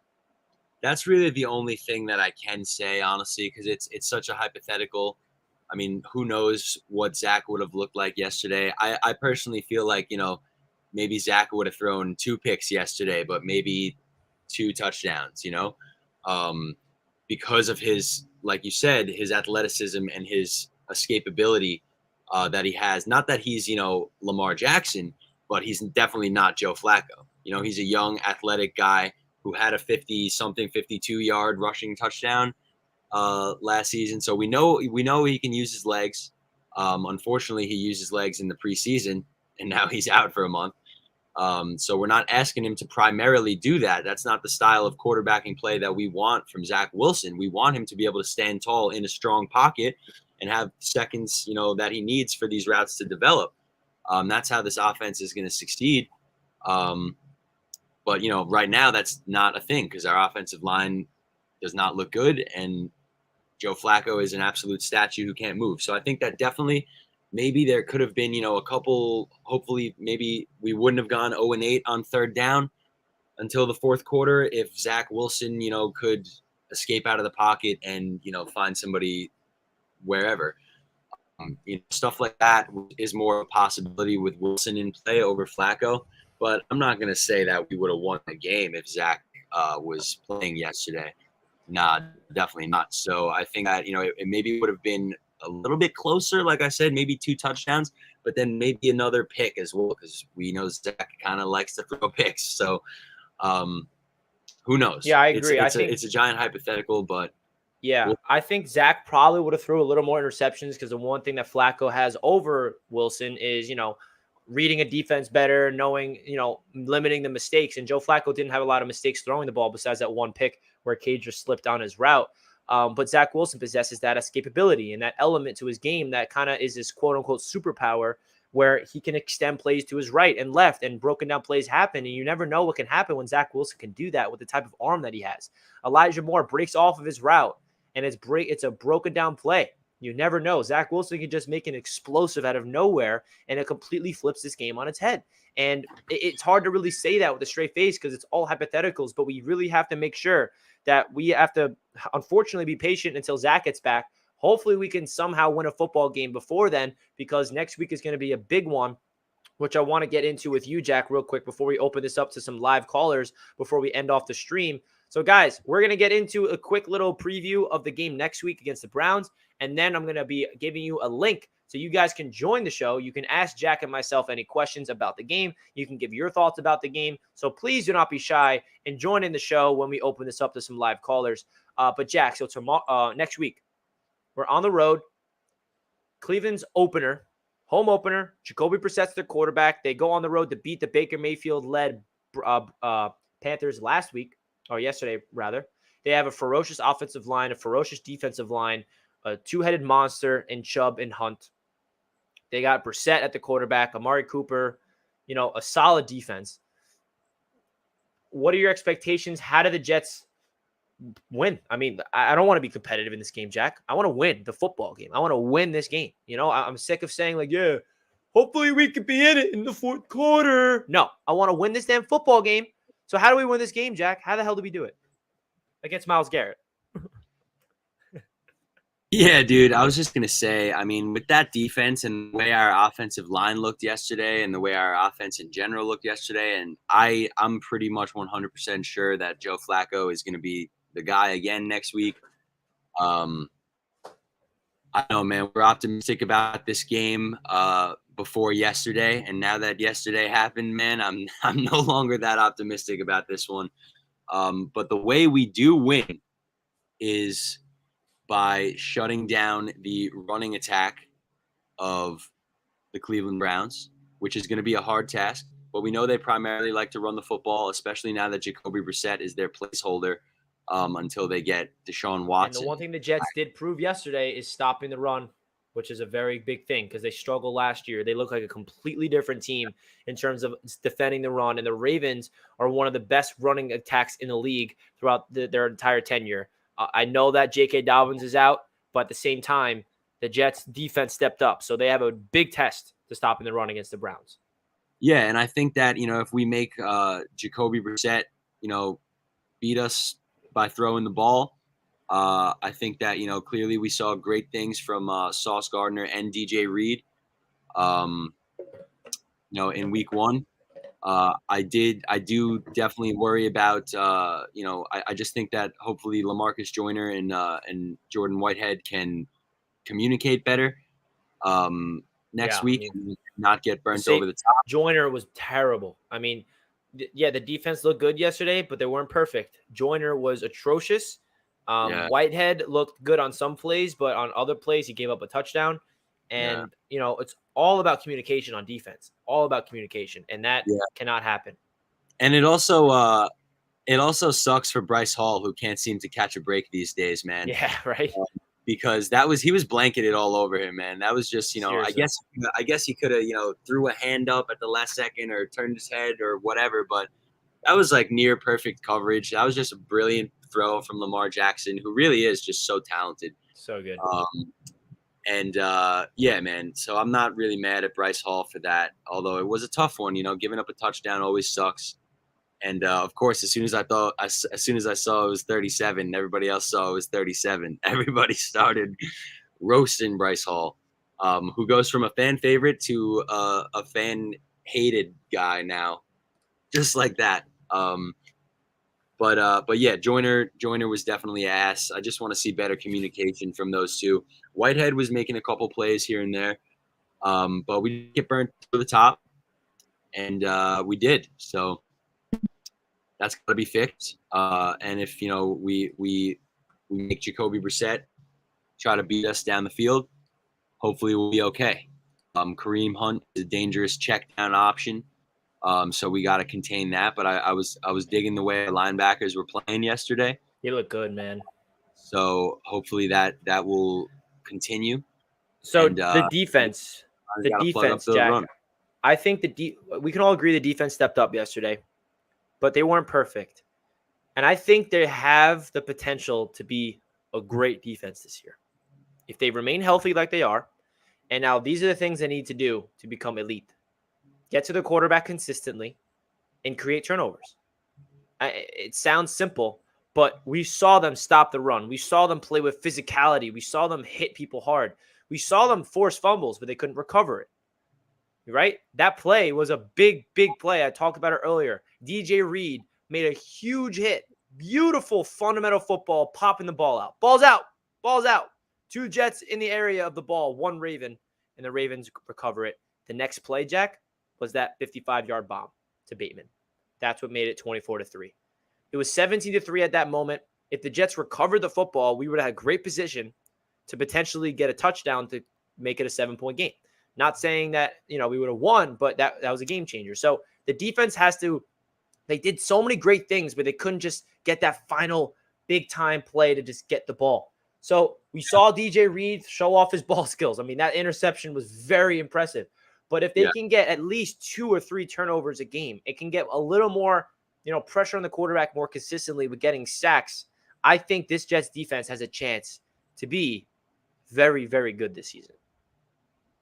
I do. I agree, man. I think that, we don't really have a weak position on paper anymore. Obviously there's some young guys that are still, question marks whether they can be, real good, productive players on a consistent basis. But we're liking what we're seeing from pretty much everybody besides Joyner. Obviously you got the call out. But LaMarcus Joyner is a veteran player who hopefully won't have, a repeat performance as bad as this one. Again, it's week 1. Everybody got some rust that they're shaking off of them, no matter how long they've been playing in the league. So I'm still optimistic about those two in the back end. Hopefully the defense as a whole will just continue to improve week after week. Let's see some Clemens. Let's see Clemens absolutely murder somebody. Man. I agree. We got hitters on that D line, and we need them to step up against a really good offensive line next week. So, guys, we're opening this up to a Jets caller segment. If you want to join in and talk to Jack and I, the link is now pinned at the top of the chat. You click on that link, and the order that people join in, I will accept you. Please make sure you write your display name as your name on YouTube so I can tell who is who. So, please join in the show. If you want to ask a question via the live chat, super chats come priority. So those how the whole thing works. But you're more than welcome to join the show by clicking that link and chatting with Jack and I about the game. Please don't be shy and join in. We got a couple people joining in ready to go already. So we're going to kick this off. Before we get into the callers, guys, do me a favor and please smash that thumbs up button if you did not already. I greatly, greatly appreciate that. The first ever Monday show here on Jets Media, where we started a weekly segment where we go live from 12 to 2 o'clock every single Monday. So you guys know when Jets Media will be live after every single Jets game. So make sure you guys set the notifications on so you know when your boy's going live. Please do not forget to hit that thumbs up button if you do not already. So we're going to get into the first caller. Hello, Richie. How are you? Charles, what's up, my man? How you doing? Hey, Jack. Charles. Pleasure to finally meet you. How's it going, man? Pleasure. I'm kind of jealous you guys had a cookout of the game yesterday. I'm really jealous about that. You'll be invited next time, kidding. Charles. Don't worry about it. I'm going to have all my subscribers over for some eggs. Anyways, I'm not going to lie. The first half didn't bother me too much. Yeah. But the second half, I was just like, you know what? I'm trying to be as calm as collected as I possibly can. I really wanted the Jets to win that game because none of the receivers outside of DeMarcus Robinson and Mark Andrews didn't really scare me. You know what I'm saying? I'm not saying the Jets were going to blow out the Ravens, but I expect them to be competitive, which I know you're tired of saying and all that other crap. But I'm also the offensive line did not play very well. I agree. Laken Tomlinson did not have his A game. George Fant looked like he had his head up his ass. I mean, I don't know what I mean, Justin Houston, who, by the way, in my opinion, is a future Hall of Famer, just absolutely embarrassed him. And I gotta say, Max Mitchell didn't play too bad, although I forgot that Calais Campbell's a defensive end and a defensive tackle. Nonetheless, he too is a future Hall of Famer as well. And yeah, they have a lot of really good players in that defense. I know the Ravens have a one of the most well-coached teams in the NFL. John Harbaugh is a great coach. We all know this. Yeah. But that offensive line, for the most part, did not show up to me. I was very upset they didn't stick to the run. They didn't predominantly run the football. Because the first play of the game, it was like a 19, 20-yard run by Michael Carter. And after that, the passing game went down the crap. I know Joe Flacco threw for over 307 yards, but as you said multiple times in your show, it was mostly garbage time. And yeah, Michael I agree, Carter man. You have made everything. some nice runs. Brees Hall made some nice runs. Garrett Wilson, I don't know why the hell he wasn't on the field a lot. That was stupid. You drafted this young man 10th overall. Put him on the field, damn it. Put him on the field. I agree, Charles. You pretty much, I agree with everything you said there. The Jets have a lot of things to work on. We're sick of saying we want to be competitive. We want to win. We want to win football games. So I agree with everything you have to say, man. Do you have a question for Jack and I before we get to the next caller? I just want to let you know I had a pretty good weekend as well. I'm glad you met Ryan, who I'm a huge fan of as well. Green Bean, who hopefully, fingers crossed, his favorite Joe Klecko gets in the Hall of Fame. My dad is a big Joe Klecko fan too. Mm-hmm. FYI, my dad's been a Jets fan since Joe Namath. So yeah, that's awesome. Love to hear that. Same here. My birthday was this past Saturday. I turned 28. So hey, happy birthday, man! Thank you. I'm sorry much. the Jets couldn't give you a birthday present with the W. Well, I already got my birthday present. My brother purchased me a Nintendo Switch OLED model. Hey, that's awesome. And I've got more multiple lines, 3 The Black Order. So okay, I'm having a lot of fun with that game. A huge comic book fan. Awesome, Charles. I've been a comic book fan longer than I've been a Jets fan. I know that's a little difficult to say, but it's true. No, I'm sorry about that, guys. Nothing to be apologetic about, man. We all have our own passions. So, Charles, I really do appreciate you joining the show. Happy belated birthday, and hopefully the Jets can get the job done next week. I do have one question, though. Yeah, fire it away before we get into the next one. Now, I'm not going to blame it all on Joe Flacco. Joe Flacco didn't have his best game, but would you guys, if Robert Saleh decides to make a quarterback change for week 2, how would you guys feel about that? Yeah, I really don't see that happening. I know Jack agrees with me on that front. I know a lot of Jets fans want Mike White. They want Streveler. We heard a Mike White chant come out yesterday. And Jets fans are tired, right? They don't want to see a 37-year-old quarterback out there. But the hypothetical scenario, if Saleh does decide to do that, it's going to be really tough to go back to Flacco. I feel like if they give up on Flacco now, it's over for Flacco as a Jet. So I just feel like it's a really, really tough sled. You know, Jack, what's your thoughts about that real quick before we get to the next caller? Yeah, I think that it's tough to go that route at this point. I definitely don't see them making that decision. Some fans would love it. Definitely, I feel like most fans would embrace it. But I just don't think it's something that they would do. My gut just tells me no way. Yeah, I agree. I feel you guys. Yeah. I like Flacco. I've always been a fan of Flacco since his days with the Ravens. I'm not going to sit there and say, oh, Joe Flacco sucks because he played like crap. Like, I'm sick and tired of hearing this crap in the chat section. This is a guy that has won 98 games as a starter. I understand he's 0-6 as a Jet, which sucks. But the guy won a freaking Super Bowl. I know he was young and all that shit. You got to protect for him if you want to see him do anything successful. It's that simple, right? If exactly. You can't protect the for him, offensive he's line be a was statue. terrible. I was pissed off. Yeah. Well, like, Charles, protect this son of a bitch. We're going to get to the next caller here. We appreciate your call. It was amazing. Peace out, guys. And peace out. Enjoy the rest of your day, my man. Thanks for all the support. Awesome call there from Charles. Loved it. Guys, again, if you want to join the live caller segment, we have a bunch of amazing callers lined up. Click the link at the top of the chat. Hit that thumbs up button if you're not already as we get into the next caller here. Click the link at the top of the chat. Gary, what's good? Gary, how you doing, man? Ready as we get into the next caller here. Gary, Oh, hey guys. Gary, what's good? Gary, how you doing, man? Gary, Can you can you guys just see me? do me a favor? Just turn the volume down on the Oh, hey screen guys. because it's echoing just a little bit. Can you guys see me? Yeah, we can see you. There we go. What's Can up, you man? guys Can you hear hear me? me? Yeah, we can hear you. Oh, he left. Gary left us. Gary. All right, Gary, just click that link again. We'll get you right back in a jiff. So we do have some people lined up, ready to call in. So when Gary joins in, we'll get to him right after because he left. We got the next caller. What's up, my man? Can you hear me? You can't hear me. Hello? He says he can't hear me in the chat. Can you hear me? Yo, yeah, I think we got you now. What's up? What's up, man? Oh, what's going on, Richie? What's going on, Jack? How are you guys doing? How's it going on? How's it going? Doing well, man. Appreciate you taking calls.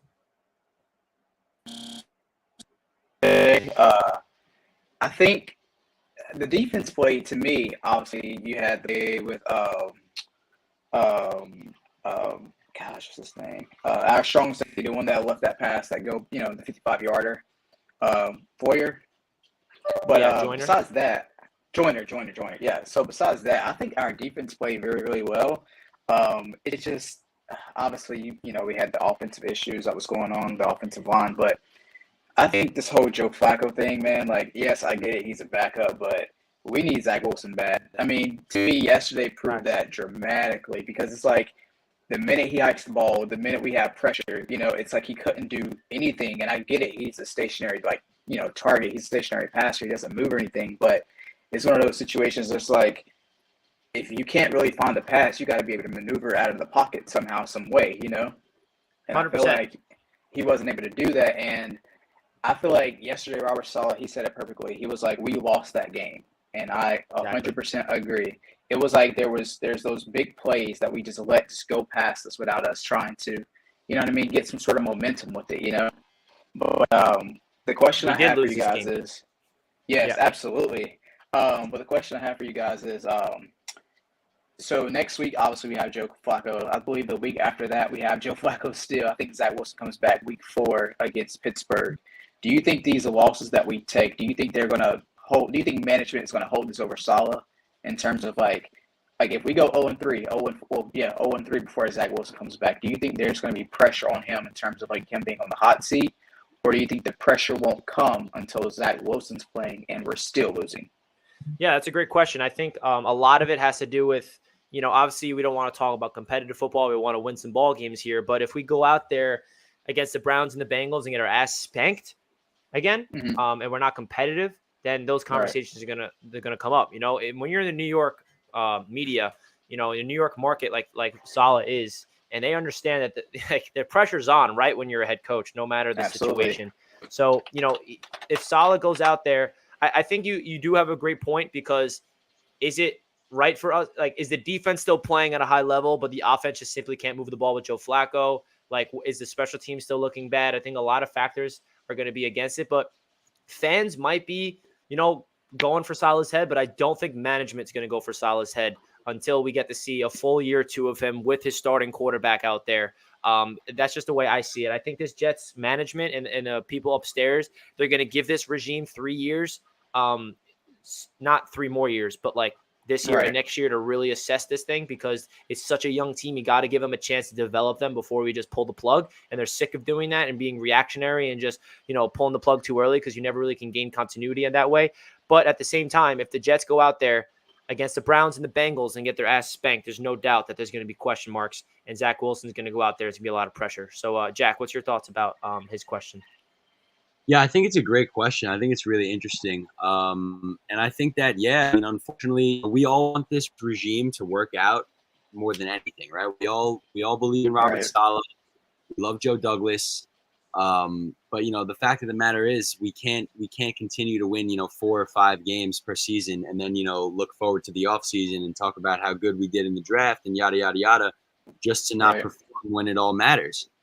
So I think that, it's going to be hard to do, but I think that we have to win a game before it's back. And I know it's asking a lot based off of what we saw yesterday, but I think for, the team's sake as a whole, we have to get we have to get one in the win column before week 4 or week 5 whenever Zach comes back. But it's going to be tough, man. So it all reflects on Robert Saleh at the end of the day, because he's the head coach. So yeah, I mean, if we continue to lose, I think he'll definitely be on the hot seat. We're beating the Browns next week, everybody. You heard it here first. We're beating the Browns. I agree. We just cannot let Myles Garrett get to us. That's it. Just run away from Myles Garrett. Just do not allow Garrett to do anything, which is not possible. He's definitely going to get my thing is I feel like in the past we haven't really had many weapons. Like I think we can all agree that Sam Darnold era, he did not really have no weapons. What did we have? Jay Crowder, that was, you know what I mean? Like he really didn't have no real weapons. But now it's like we kind of have no excuse now, man. We got Breece Hall, Michael Carter, Elijah Moore, Garrett Wilson, you know what I mean? Yeah. Corey Davis, Tyler Conklin, CJ Uzomah. It's like we have way too many weapons for us. The excuses are out the door now, man. The excuses is out the door. The only excuse that you can say now is a 3-week excuse. We got our backup quarterback. We have a statue out there. And I hate making excuses, but the reality is we have to wait to see the starting quarterback play football before we really assess where this team is headed. So, Andre, I really do appreciate your call. We're going to get into the next caller, my man. And I appreciate the support. And let's go, Jets. Take it easy. Thank you, brother. Have a good one. Awesome caller there. Again, guys, if you want to join in for the last segment of the show, we're going to be doing this weekly. So, again, say the Jets have a phenomenal win next week or they lose again. And you're like, I really want to let my frustration or my happiness out on Richie's channel. He'll be live from 12 to 2 every Monday. All season long, baby. Let's get to the next call. Let's go, baby. Indiana Jets or Indian Jets. What's up, man? Can you hear me? Yo, what's up, man? Can you hear me? We're having trouble hearing you, my man. It's coming in and out. Yeah, you're coming in and out, my man. All right, we're going to go to the next caller, and hopefully your Wi-Fi will be working next time, my man. We got Chris in the chat waiting to go. What's up, Chris? Can you hear me? Hey, how you guys doing? Can you hear me? Am I coming in like I'm underwater like the other caller? You're coming in perfect quality. The best quality yet. Awesome. Good to hear. Thanks for the show. Thanks for letting us voice our opinions here. But of course, Chris. Disappointing as always. Another opener without any type of positivity. The one thing that I just want to point out that the Shanahan and the LaFleur system, all three teams, whether it be Green Bay, us, San Francisco, terrible yesterday. And they were, you know what, they were actually terrible last year, opening week. So I don't know if it's something that, and Aaron Rodgers said this to Zach when they had coordinated practices, is like, be aware of your footwear because the offensive line takes a long time to gel until that happens. So I thought Max Mitchell actually looked pretty good just for being thrown out there. I was kind of disappointed in George Fant, but he may be still injured. You know, from what I'm hearing, that he's still kind of hobbling because of the bad ankle.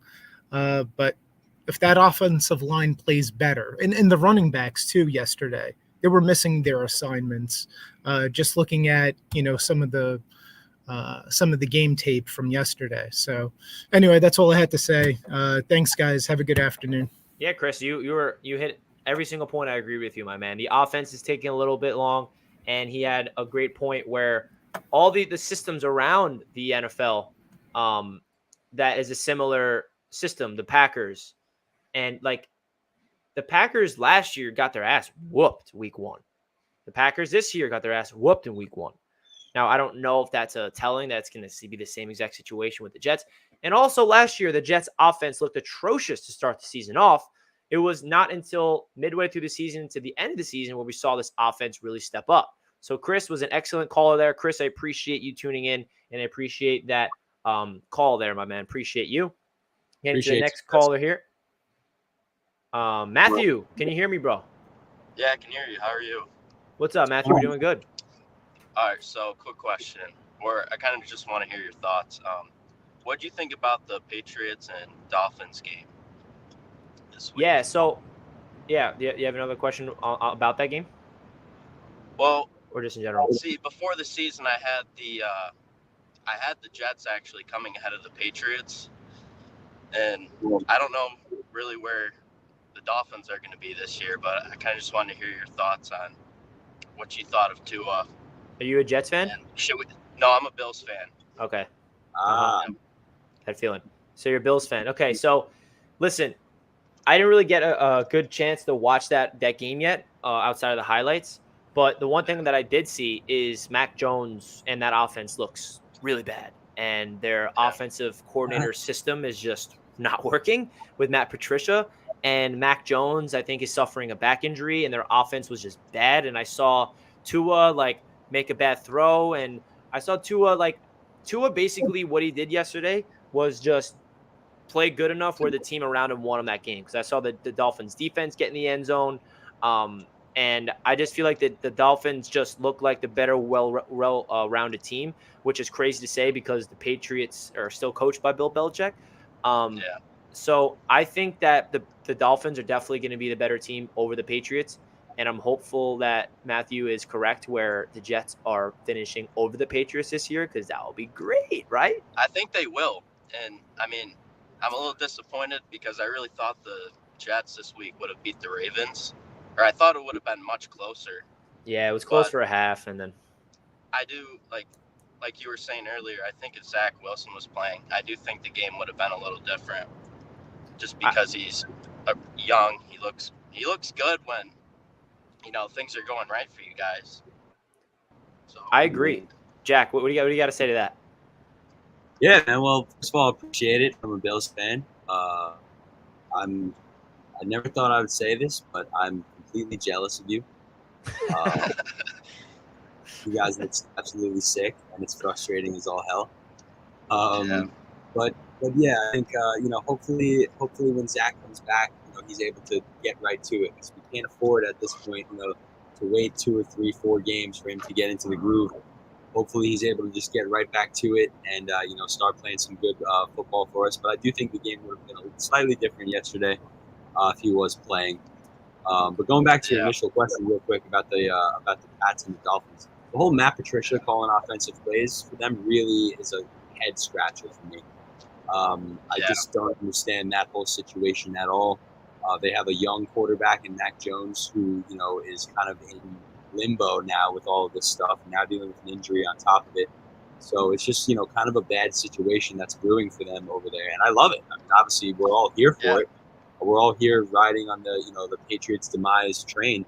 But, just kind of shocking to see the state of them yesterday.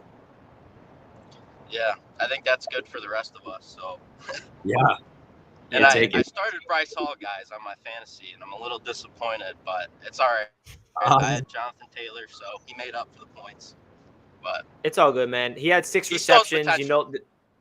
Breece Hall has a lot of potential. He's one of those running backs that's going to be getting better and better as the season goes on. So don't worry fantasy-wise, because, listen, Carter is definitely getting a lot more looks at the Jets running attack, and a lot of fans outside of Jets fans are shocked by that, but Jets fans are not shocked by that because we saw what Carter did last year. But Hall, he's going to be a very, very productive fantasy option this year. Just be patient because he is a rookie, and he's going to have a game where he's just going to explode for a 70-yard touchdown, and that's all the points you need because he's that home run hitting running back. I know. I just hope I start him when that happens, man. But all right, thank you guys. I appreciate it. That is true. You too, brother. Matthew, we appreciate you, my man. We appreciate your thoughts coming from a Bills perspective, man. Good luck this weekend. Fan of the AFC Roundtable for Super Bowl. That's what I thought. See you guys. It's the fan of the AFC East Roundtable. If anybody in the chat that's Jets fans wondering, why is there a Bills fan tuning in?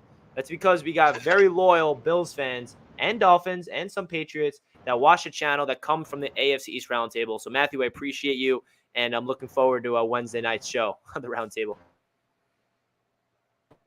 Peace out, my man. All right, that was a great call from Matthew. Look, listen, man, the one thing I've noticed getting into the AFC East Roundtable and hearing from perspectives from outside of Jets fans, like Bills, especially the Bills fans want the Jets to be good in term, like they want us to finish over the Patriots. They probably prefer us to finish over the Dolphins. It's just frustrating because then the Bills are like sitting at the top. They're like, yeah, because we're this powerhouse, which they are. And it's frustrating, but it's the reality. So, but they're like, all right, they're they're undeniably fun to watch on both sides of the ball, and I hate it. I know. It's like, and Josh Allen just gets suplexed. He can just get punched in the face. He can literally get demolished and just walk up like nothing happened. We have a quarterback who makes a football move. Whatever. All right, we have a loyal subscriber on deck. The one and the only. V-Man 29397's in the chat. What's good, bro? I wish I could have met you guys yesterday. Oh, you're at the game? Yeah, not fun. Yeah. Yeah, man, I wish we got to meet you too. Yeah, no. What was your experience like yesterday at the game? Like even my dog feels it. I can't get him to wear the Jet shirt right now. Oh, I can't get him. Come on, wear the Jet shirt. So cute. Because I just look as small. Yeah, right? Yeah, no, but the problem with this team right now, the O-line's not gelling, and Joe Flacco is shot. I mean, at this point, trying to win with Joe Flacco is trying to win a drag race in a Model T. Yeah. So you have no confidence in the Jets with Joe Flacco until Zach returns? That or this offensive line turns into a brick wall. Yeah, I mean, going into this game, we all said Joe Flacco's doing nothing unless the O-line protects for him, and it just did not happen. So, the current situation is, that is it. Unfortunately, the defense played well. The talent is here. The talent. This is not like the situation in New England right now. New England not only has no talent, and their coaching, their offensive coaching is terrible. That's New England's situation. They're terrible They're terrible because they have no talent, and they, for some reason, decided that they'd have a coaching staff full of idiots. Like the Jets' problem is that we just don't have. We have the talent, we just don't have the right person running it. And like the thing was for me was, I watched the game, and there were times where they'd start to get something going, but then sputtered out. Almost every opportunity they had to do something, it just sputtered, and they just threw the ball way too much. I mean, you should be passing 60 times a game, maybe at most 35 times. dude, I agree, bro. I mean, I feel like Saleh said it yesterday. The Jets lost that game, and the meaning behind that is they just like were kicking themselves. I mean, they're punching themselves in the face. There's so many opportunities that was gifted on the silver platter. Oh no, the one thing that bothered me was the fumble that should have been recovered. There's like the nanosecond pause there that makes that difference. I know. The next play is a 55-yard touchdown.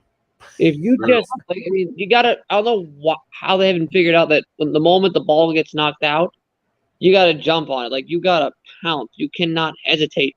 The fraction of a second means the difference between a turnover and them getting the ball back. And we had like 2 Jets players around the ball, 1 Ravens player. Exactly. The same thing happened. What was it last year in the London game that it happened?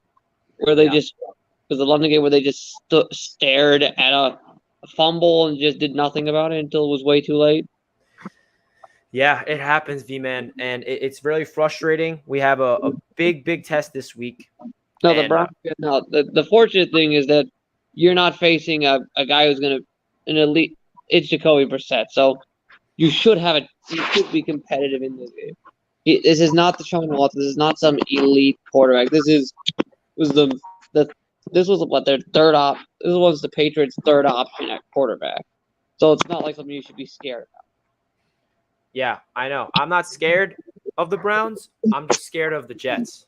I understand. Like the thing is, hopefully the O-line will be better on Sunday. They'll work on that, and maybe they can come up with something. Maybe they can figure out consistency. Just stop shooting themselves in the foot on every offensive drive. What are your thoughts, Jack? What V-Man saying? I think that a lot of things, pretty much everything that we saw offensively needs work, right? From predictable play calling on first down to obviously quarterback play, offensive line play, fumbling. So I think if we can just get this past week's game out of our collective memories as quickly as possible. The team just needs a reset, and hopefully we can make it happen next week against Cleveland. But it feels like asking a lot at this point. We just have to cherry pick little plays here and there in order to take away anything positive offensively. Against Myles Garrett, it's we need to see some improvement. We need to see it quick. So pretty much everything offensively needs to improve. It all starts up front. It really does. I understand your frustrations, man.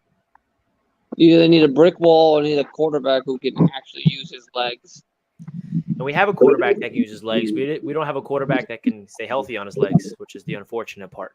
So, V-Man, I appreciate you joining in the show. Your generous donation to the chat is always well respected. I really do appreciate your support for Jets Media all the time, man. You always give us great insight of what's going on in your mind, and your calls are always great. Hopefully I see you next Monday, and we're celebrating a win. How about that, V-Man? I want you on the show next week, and we're going to be smiling because we beat the Cleveland Browns. You excited for that? Because I am. I hope so. I believe it all week long. I'm pushing the narrative the Jets are winning, okay? I really believe it. Screw the Browns, even though they played really good football yesterday. All right. All right, V-Man. Have a good night, my man. Enjoy Monday Night Football. Awesome. That's V-Man. And that's concluding the call-in segment on the Jets Media channel. We're going to get into a couple of just questions in the chat. We do have one more caller who's joining in, who's been waiting patiently. Show 57 in the whip. What's good, bro? What's up, man? What's up, man? I'm a big fan, man. I appreciate you guys taking my call for you. Hey, I appreciate you supporting the channel. How you feeling, bro? Yeah, how was yesterday's game for you? For me, I mean, and this is sad because my bar is so low, but it wasn't as terrible as I expected, and that's strictly because of the defense and what I saw from them. I mean, Lamar's gonna Lamar. He's gonna be Lamar. You can only contain him but so much. You got to stay disciplined. You got to stay home. And I thought the defense, especially early, they did pretty well against them. They just didn't get any help from offense or special teams. But as much as people are concerned about the quarterback position, and you have to be, like I have zero interest in seeing Joe Flacco play, good or bad, past that game. For the Ravens, fine, out of respect, salute. But right now, especially these first 4 weeks, we should just be collecting information. And you have to see what you have in Mike White. That's number one. You just have to. Just potential alone. Even if he goes out there and throws, for 3 interceptions, at least you know. You know what I mean? But my biggest concern, and I think a lot of people's concern, is this offensive line. And for several reasons, because all right, here you got George Font, you're moving him around whenever you get an idea, okay, go back here, you're gonna have to pay that guy. And he's your one solidified, offensive tackle on the outside at least. And you're jerking him around, you're gonna pay the price for that, or you're gonna have to lose him. And now you gotta worry about 2 offensive tackles. That's number one.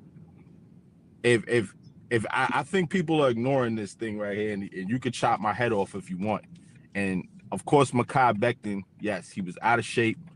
That's to be expected when you see a man that massive get an injury like he did. But if I'm not mistaken, it was his right knee, right? Correct? Yeah. It was right knee. Okay, so now I don't want to say you're rushing him back, but you're rushing him back and you're putting him on the right side of the offensive line of a healing knee. If anybody has played football, they know that when you're on the right side of the offensive line, that right leg is your plant leg. And if that leg is not ready, you did him no favors. So it's almost like they just have no real concise plan going forward with the offensive line. It's like you're kind of trying to see what you could do as we go along. And that's too crucial. That offensive line is everything, because it doesn't even matter if Zach is who we want him to be or not. He'll never be anything without that offensive line. So I just want Joe, and I believe in Joe, so I'm not going to chop his head off, because I really do. I enjoy what he's doing thus far. But I just want to hear at least a concise plan with this offensive line, because I think you're just playing around with this position too much, and it's too critical. You're playing with the players. Okay, Dwayne Brown gets hurt with his shoulder. We can't really help that. But, like, you were looking for an offensive tackle even when Mekhi was healthy. So now you signed Dwayne, and now it's like, now you hear nothing. And now we're almost like with our hands tied. Like, what are we going to do? You know what I mean? So that was my biggest concern going into the game. And after the game, my concern only heightened. Yeah. That Flacco is who he is. You know what I mean? So I agree with everything you were saying there, Jack. Well, I want to get to your thoughts about the offensive line. Yeah, man, I totally agree with you. It all starts up front. When you have Flacco, who's a veteran quarterback but can't move for shit, so he needs a strong pocket to stand tall in. Or when Zach Wilson comes back and he has that mobility, but he doesn't have that veteran capability and that veteran mindset and that know-how. So the offensive line is crucial to any offense, but with our current quarterback situation and what our quarterback situation will be upon Zach's return, the offensive line is everything, man. We want to run the ball, we want the play action, so it really does all start with these guys up front. And I do, I've never really thought about that with the fan thing. It's an interesting point, with the moving fan from here and then moving him there, and then it's like I like what you said, we're jerking this guy around. You're gonna pay for that to the point where we'll lose him. So Fans I do upset like too. He said he's frustrated in the press conference going forward, as he should be. Yeah, I think you're right when you talk about the game plan for this offensive line. They had a vision for this offensive line, like Joe Douglas a couple years ago, and it was coming together. And Mekhi Becton was supposed to be a big anchor of that offensive line at left tackle. But then when he goes down, George Fant plays at left tackle. He plays so good at left tackle to the point where he deserves that spot. And then we're banking on Mekhi Becton to go to right tackle. And you bring up a good point. He has a bad right knee, and you're moving him to right tackle. That's his plant leg, and that's exactly how he gets hurt in practice, by planting on that leg and just blowing up that knee all over again. So then you sign Dwayne Brown, you move George Fant back to right tackle after he had a dominant left tackle. I mean, it is a mess. I really feel like the interior of the offensive line is also similar, where you're moving ABT to left guard or right guard. You bring like a Tomlinson in. And what this offensive line needs is continuity and, a lot of reps together, like healthy reps. Like hopefully Max Mitchell can stay healthy with Fant, and this 5 that we saw yesterday can just be healthy throughout the rest of the season until Dwayne Brown wasn't goes all back. the way terrible, by the way. It was the left side. It was the veterans. Shockingly, it was the veterans. It was Tomlinson and Fant. Terrible. Yeah, bro. Yeah. I agree. Well, that was a great call. You brought up great points about the offensive line. I appreciate your support on the channel, man. Anything else you'd like to say, man, before we get to the next chat? Man, I love what you guys do, man. I'll be tuning in all year. Bet that. I appreciate that big time, man. Let's go Jets, and the support means a lot, bro. Absolutely. Thank you, bro. Thank you, man. Have a good night. No problem. Thank you. You too. All righty, guys. We got a couple super chats to get into real quick. Frankie says, if Flacco loses next week, we go with White? Listen, I agree. I see all this Mike White stuff, and honestly, the more I'm thinking about it, Mike White deserves a chance if Flacco definitely looks like crap. I mean, Mike White's in the damn Hall of Fame. Jack and I witnessed the Mike White magic last year in person. So if Flacco continuously struggles the way he is, I don't know. It does feel like Mike White, like, I don't know what else Mike White could do that Flacco can't, because yes, White's younger, but he's not that athletic. I don't know, Jack. If we lose next week, are we going to start Mike White at home against the Bengals? I don't know, man. I guess the Bengals at home. It is the Bengals at home, so I feel like we might have to. I don't know, though, man. I really don't know. I just I can think whatever I want to think, but like I almost know that Flacco is going to start until Wilson gets back, no matter what. Yeah. Like I just can't picture them putting any other guy in there. I know that Flacco is going to be the guy until Wilson gets back. That's just what my gut is telling me. Me too. Even though I feel like Mike White magic's still there. Jordan with a $2 donation says, seems like our D-line is beating up the O-line. Thoughts? Yeah, our D-line is beating up the O-line at practice. That's been the case all training camp. And our D-line is stacked. So our offensive line has a lot of work to do. The continuity factor is an issue, and we talked about that with the last caller, that, you know, they need to have a plan here. And it feels like the 5 that we have out there, I got confidence in Lincoln Tomlinson to bounce back. I got confidence in George Fant to bounce back. You know, those are 2 proven veterans. Those aren't young players that we're hopeful that can just become something. Like AVT and Max Mitchell were the bright spots of the O-line. That's pretty good. So hopefully they can bounce back and get going. So we got 2 more callers, and then we're going to finish off the stream. Quick callers here, and then I appreciate everybody tuning in. So guys, if you're enjoying the show, don't forget to like it. And the first edition of the Monday Call is here. Indiana Jets, what's up, bro? Can you hear me? Hey guys, can you hear me this time? Yeah, I can hear you. How you doing? Oh man. Yeah. Sorry guys, I'm driving, so I don't have my camera on. No problem. You're all good. So I'm going to make it real quick here. Richie, you said it perfect. Why are we not feeding the ball to our playmakers? We know who our playmakers are. Why do our coaches not? Yeah. Absolutely. I'll give you the example right now. Carolina fed Christian McCaffrey the ball 14 times. He touched the ball 14 times, and they lost. Saquon Barkley touched the ball 32 times, and they won. They put it in their playmakers' hands. Why is it we can see that, but our coaches that we pay cannot? That's all I got to say. I don't even want to talk about the game anymore. Indiana Jets, that was a great call. You're absolutely right, man. You're absolutely right.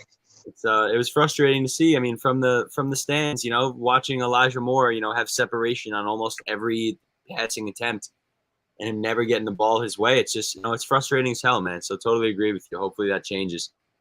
Yeah, and we're way too talented at the playmaker position for this to continue. So I also think we do have to realize the offensive line playing the way that they did is going to limit the playmakers getting the ball, because Joe Flacco just can't move. Like, it's just really frustrating. But at the same time, you got to give Carter and Hall touches. You got to give Elijah Moore and Garrett Wilson touches, because those are the 2 playmakers that we're building around them, right? We drafted Carter and Elijah Moore last year. We drafted Garrett Wilson and Breece Hall this year. That's the future of this team in the playmakers front, and they're so talented. There's no excuses for this Jets franchise to not make sure that they get the ball all the time. So Indiana Jets, great call. We appreciate it. And we're going to get to the final caller of the show.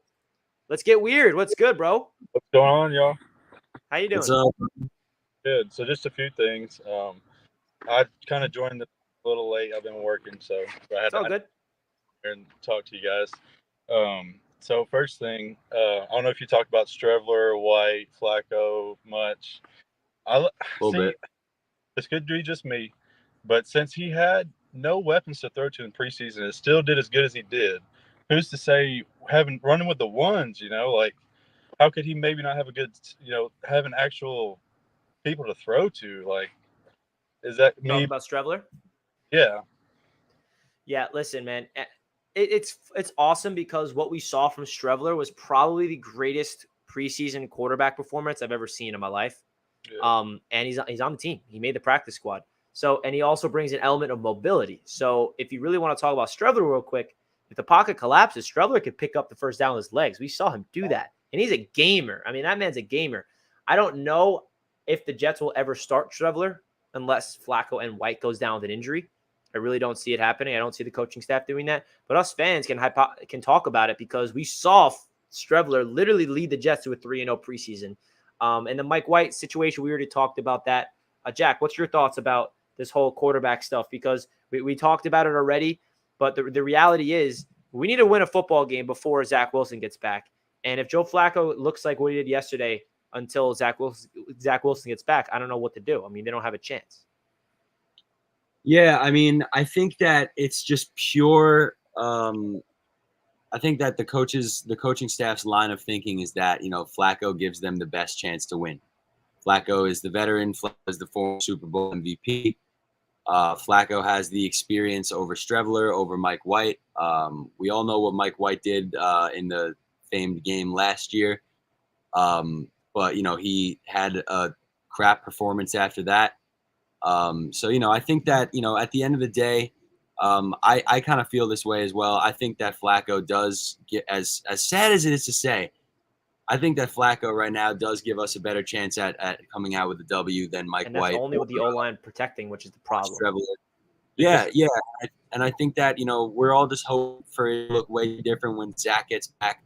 And I do love what, Streveler was able to make August really, really fun for Jets fans, it was a great time. I just don't know if he's a starter in the NFL, man. Like you said, he's running with the ones offensively. Yeah, maybe that would be a big difference maker, but we also got to remember he'll be running with the ones on the other side of the ball as well. So we have no idea what that would look like, and I think it's kind of a shot in the dark, honestly. But it's cool to speculate about. He was fun as hell to watch, so he does bring a different element to the game. Maybe like a backup option in the future. Maybe when later. Yeah. Definitely. Flacco's not going to be around forever, Yeah, no. I mean, that's the thing about Flacco that people need to realize, that I honestly have confidence in Flacco if the O-line protects for him. I just don't got confidence in Flacco if he's running for his life, which we saw yesterday. Like, I think Flacco still has an arm and a mind to be able to pick apart a defense and throw the ball to where it needs to be. But if the offensive line is that bad, you're just not going to be able to see the full potential. And that's the unfortunate reality here. So hopefully they can bounce back next week, man. But I appreciate the call, bro. It's really cool to hear from the fans and hear their perspective of it, because we got a little backup quarterback controversy as we wait to see our young quarterback come back out there, hopefully by week 4. It don't be a controversy. Play him. We don't care who plays, as long as it's not Zach. It don't matter who plays. Exactly. We just want to win. Doesn't matter who plays. Just win a game until Zach gets back. One. Shout out to Jets Nation down in Tennessee as well, man. Appreciate you repping it down there. Oh, yeah. Oh, well, I'm from Georgia. I've been all over, but I got to rep it. I actually met a Jets fan down the road from my house. Like, what the hell? Oh, let's go, man. Let's go. So I pulled over, and I was like, bro, are you kidding me? He's like, yeah. He said, I've been a fan since the butt fumble. I'm like, what? That's what locked him in. He's like, that was sick. Butt fumble. I'm a Jets fan. Yeah. Oh, that's hilarious. You look like Buddy the Elf's little brother in Elf. That's all I got to say. Me? Yeah, if anyone's ever told you that. Michael. Yep. That's funny. Buddy the Elf. Okay. I've actually heard that before. I don't remember what that guy looks like. I'm going to have to Google it. That's funny, man. I appreciate the call, bro. And hope you have a great rest of your day. And hopefully I'll see you next week on this caller with the smile on our faces talking about a win. How about that? That's for sure. All right, man. Have a good rest of your day, bro. Yes, sir. Yo, man. All right. Well, that was a great first episode of this new segment on Jets Media, where we get into the details of what happened the day prior. If you guys enjoyed the show, please do not forget to hit that thumbs up button. Really helps out the channel. Also, subscribe to the channel to help me out to get to my next goal of 13K. Thank you, Jack, for joining halfway through. It's always a pleasure to have you on the show, man. Always appreciate you taking time out of your day and your off day, which is Mondays, to join the show. Well, thank you, man. I always love getting to come on here and chat with everybody and chat with you, of course. And, I love this insane community that we're a part of. So it's just fantastic. Thank you, man. The community is awesome, man. It's there. We are a rabid fan base, and I tweeted it yesterday. There's no fan base in the world that deserves a winner more than Jets fans, because we are as passionate and as loyal as they come. That's going to wrap up this edition of the Jets Media Live Show. Thank you guys so much for tuning in. I appreciate all the callers. I appreciate all the people in the chat. And I appreciate each and every one of you guys showing all the support. That does it for this show. And I'll catch you guys in my live stream tomorrow morning, where we're going to dive deep into the film and talk about some positives and some negatives and some risers and some fallers. Talk to you guys tomorrow, and enjoy Monday Night Football. Peace out, everybody.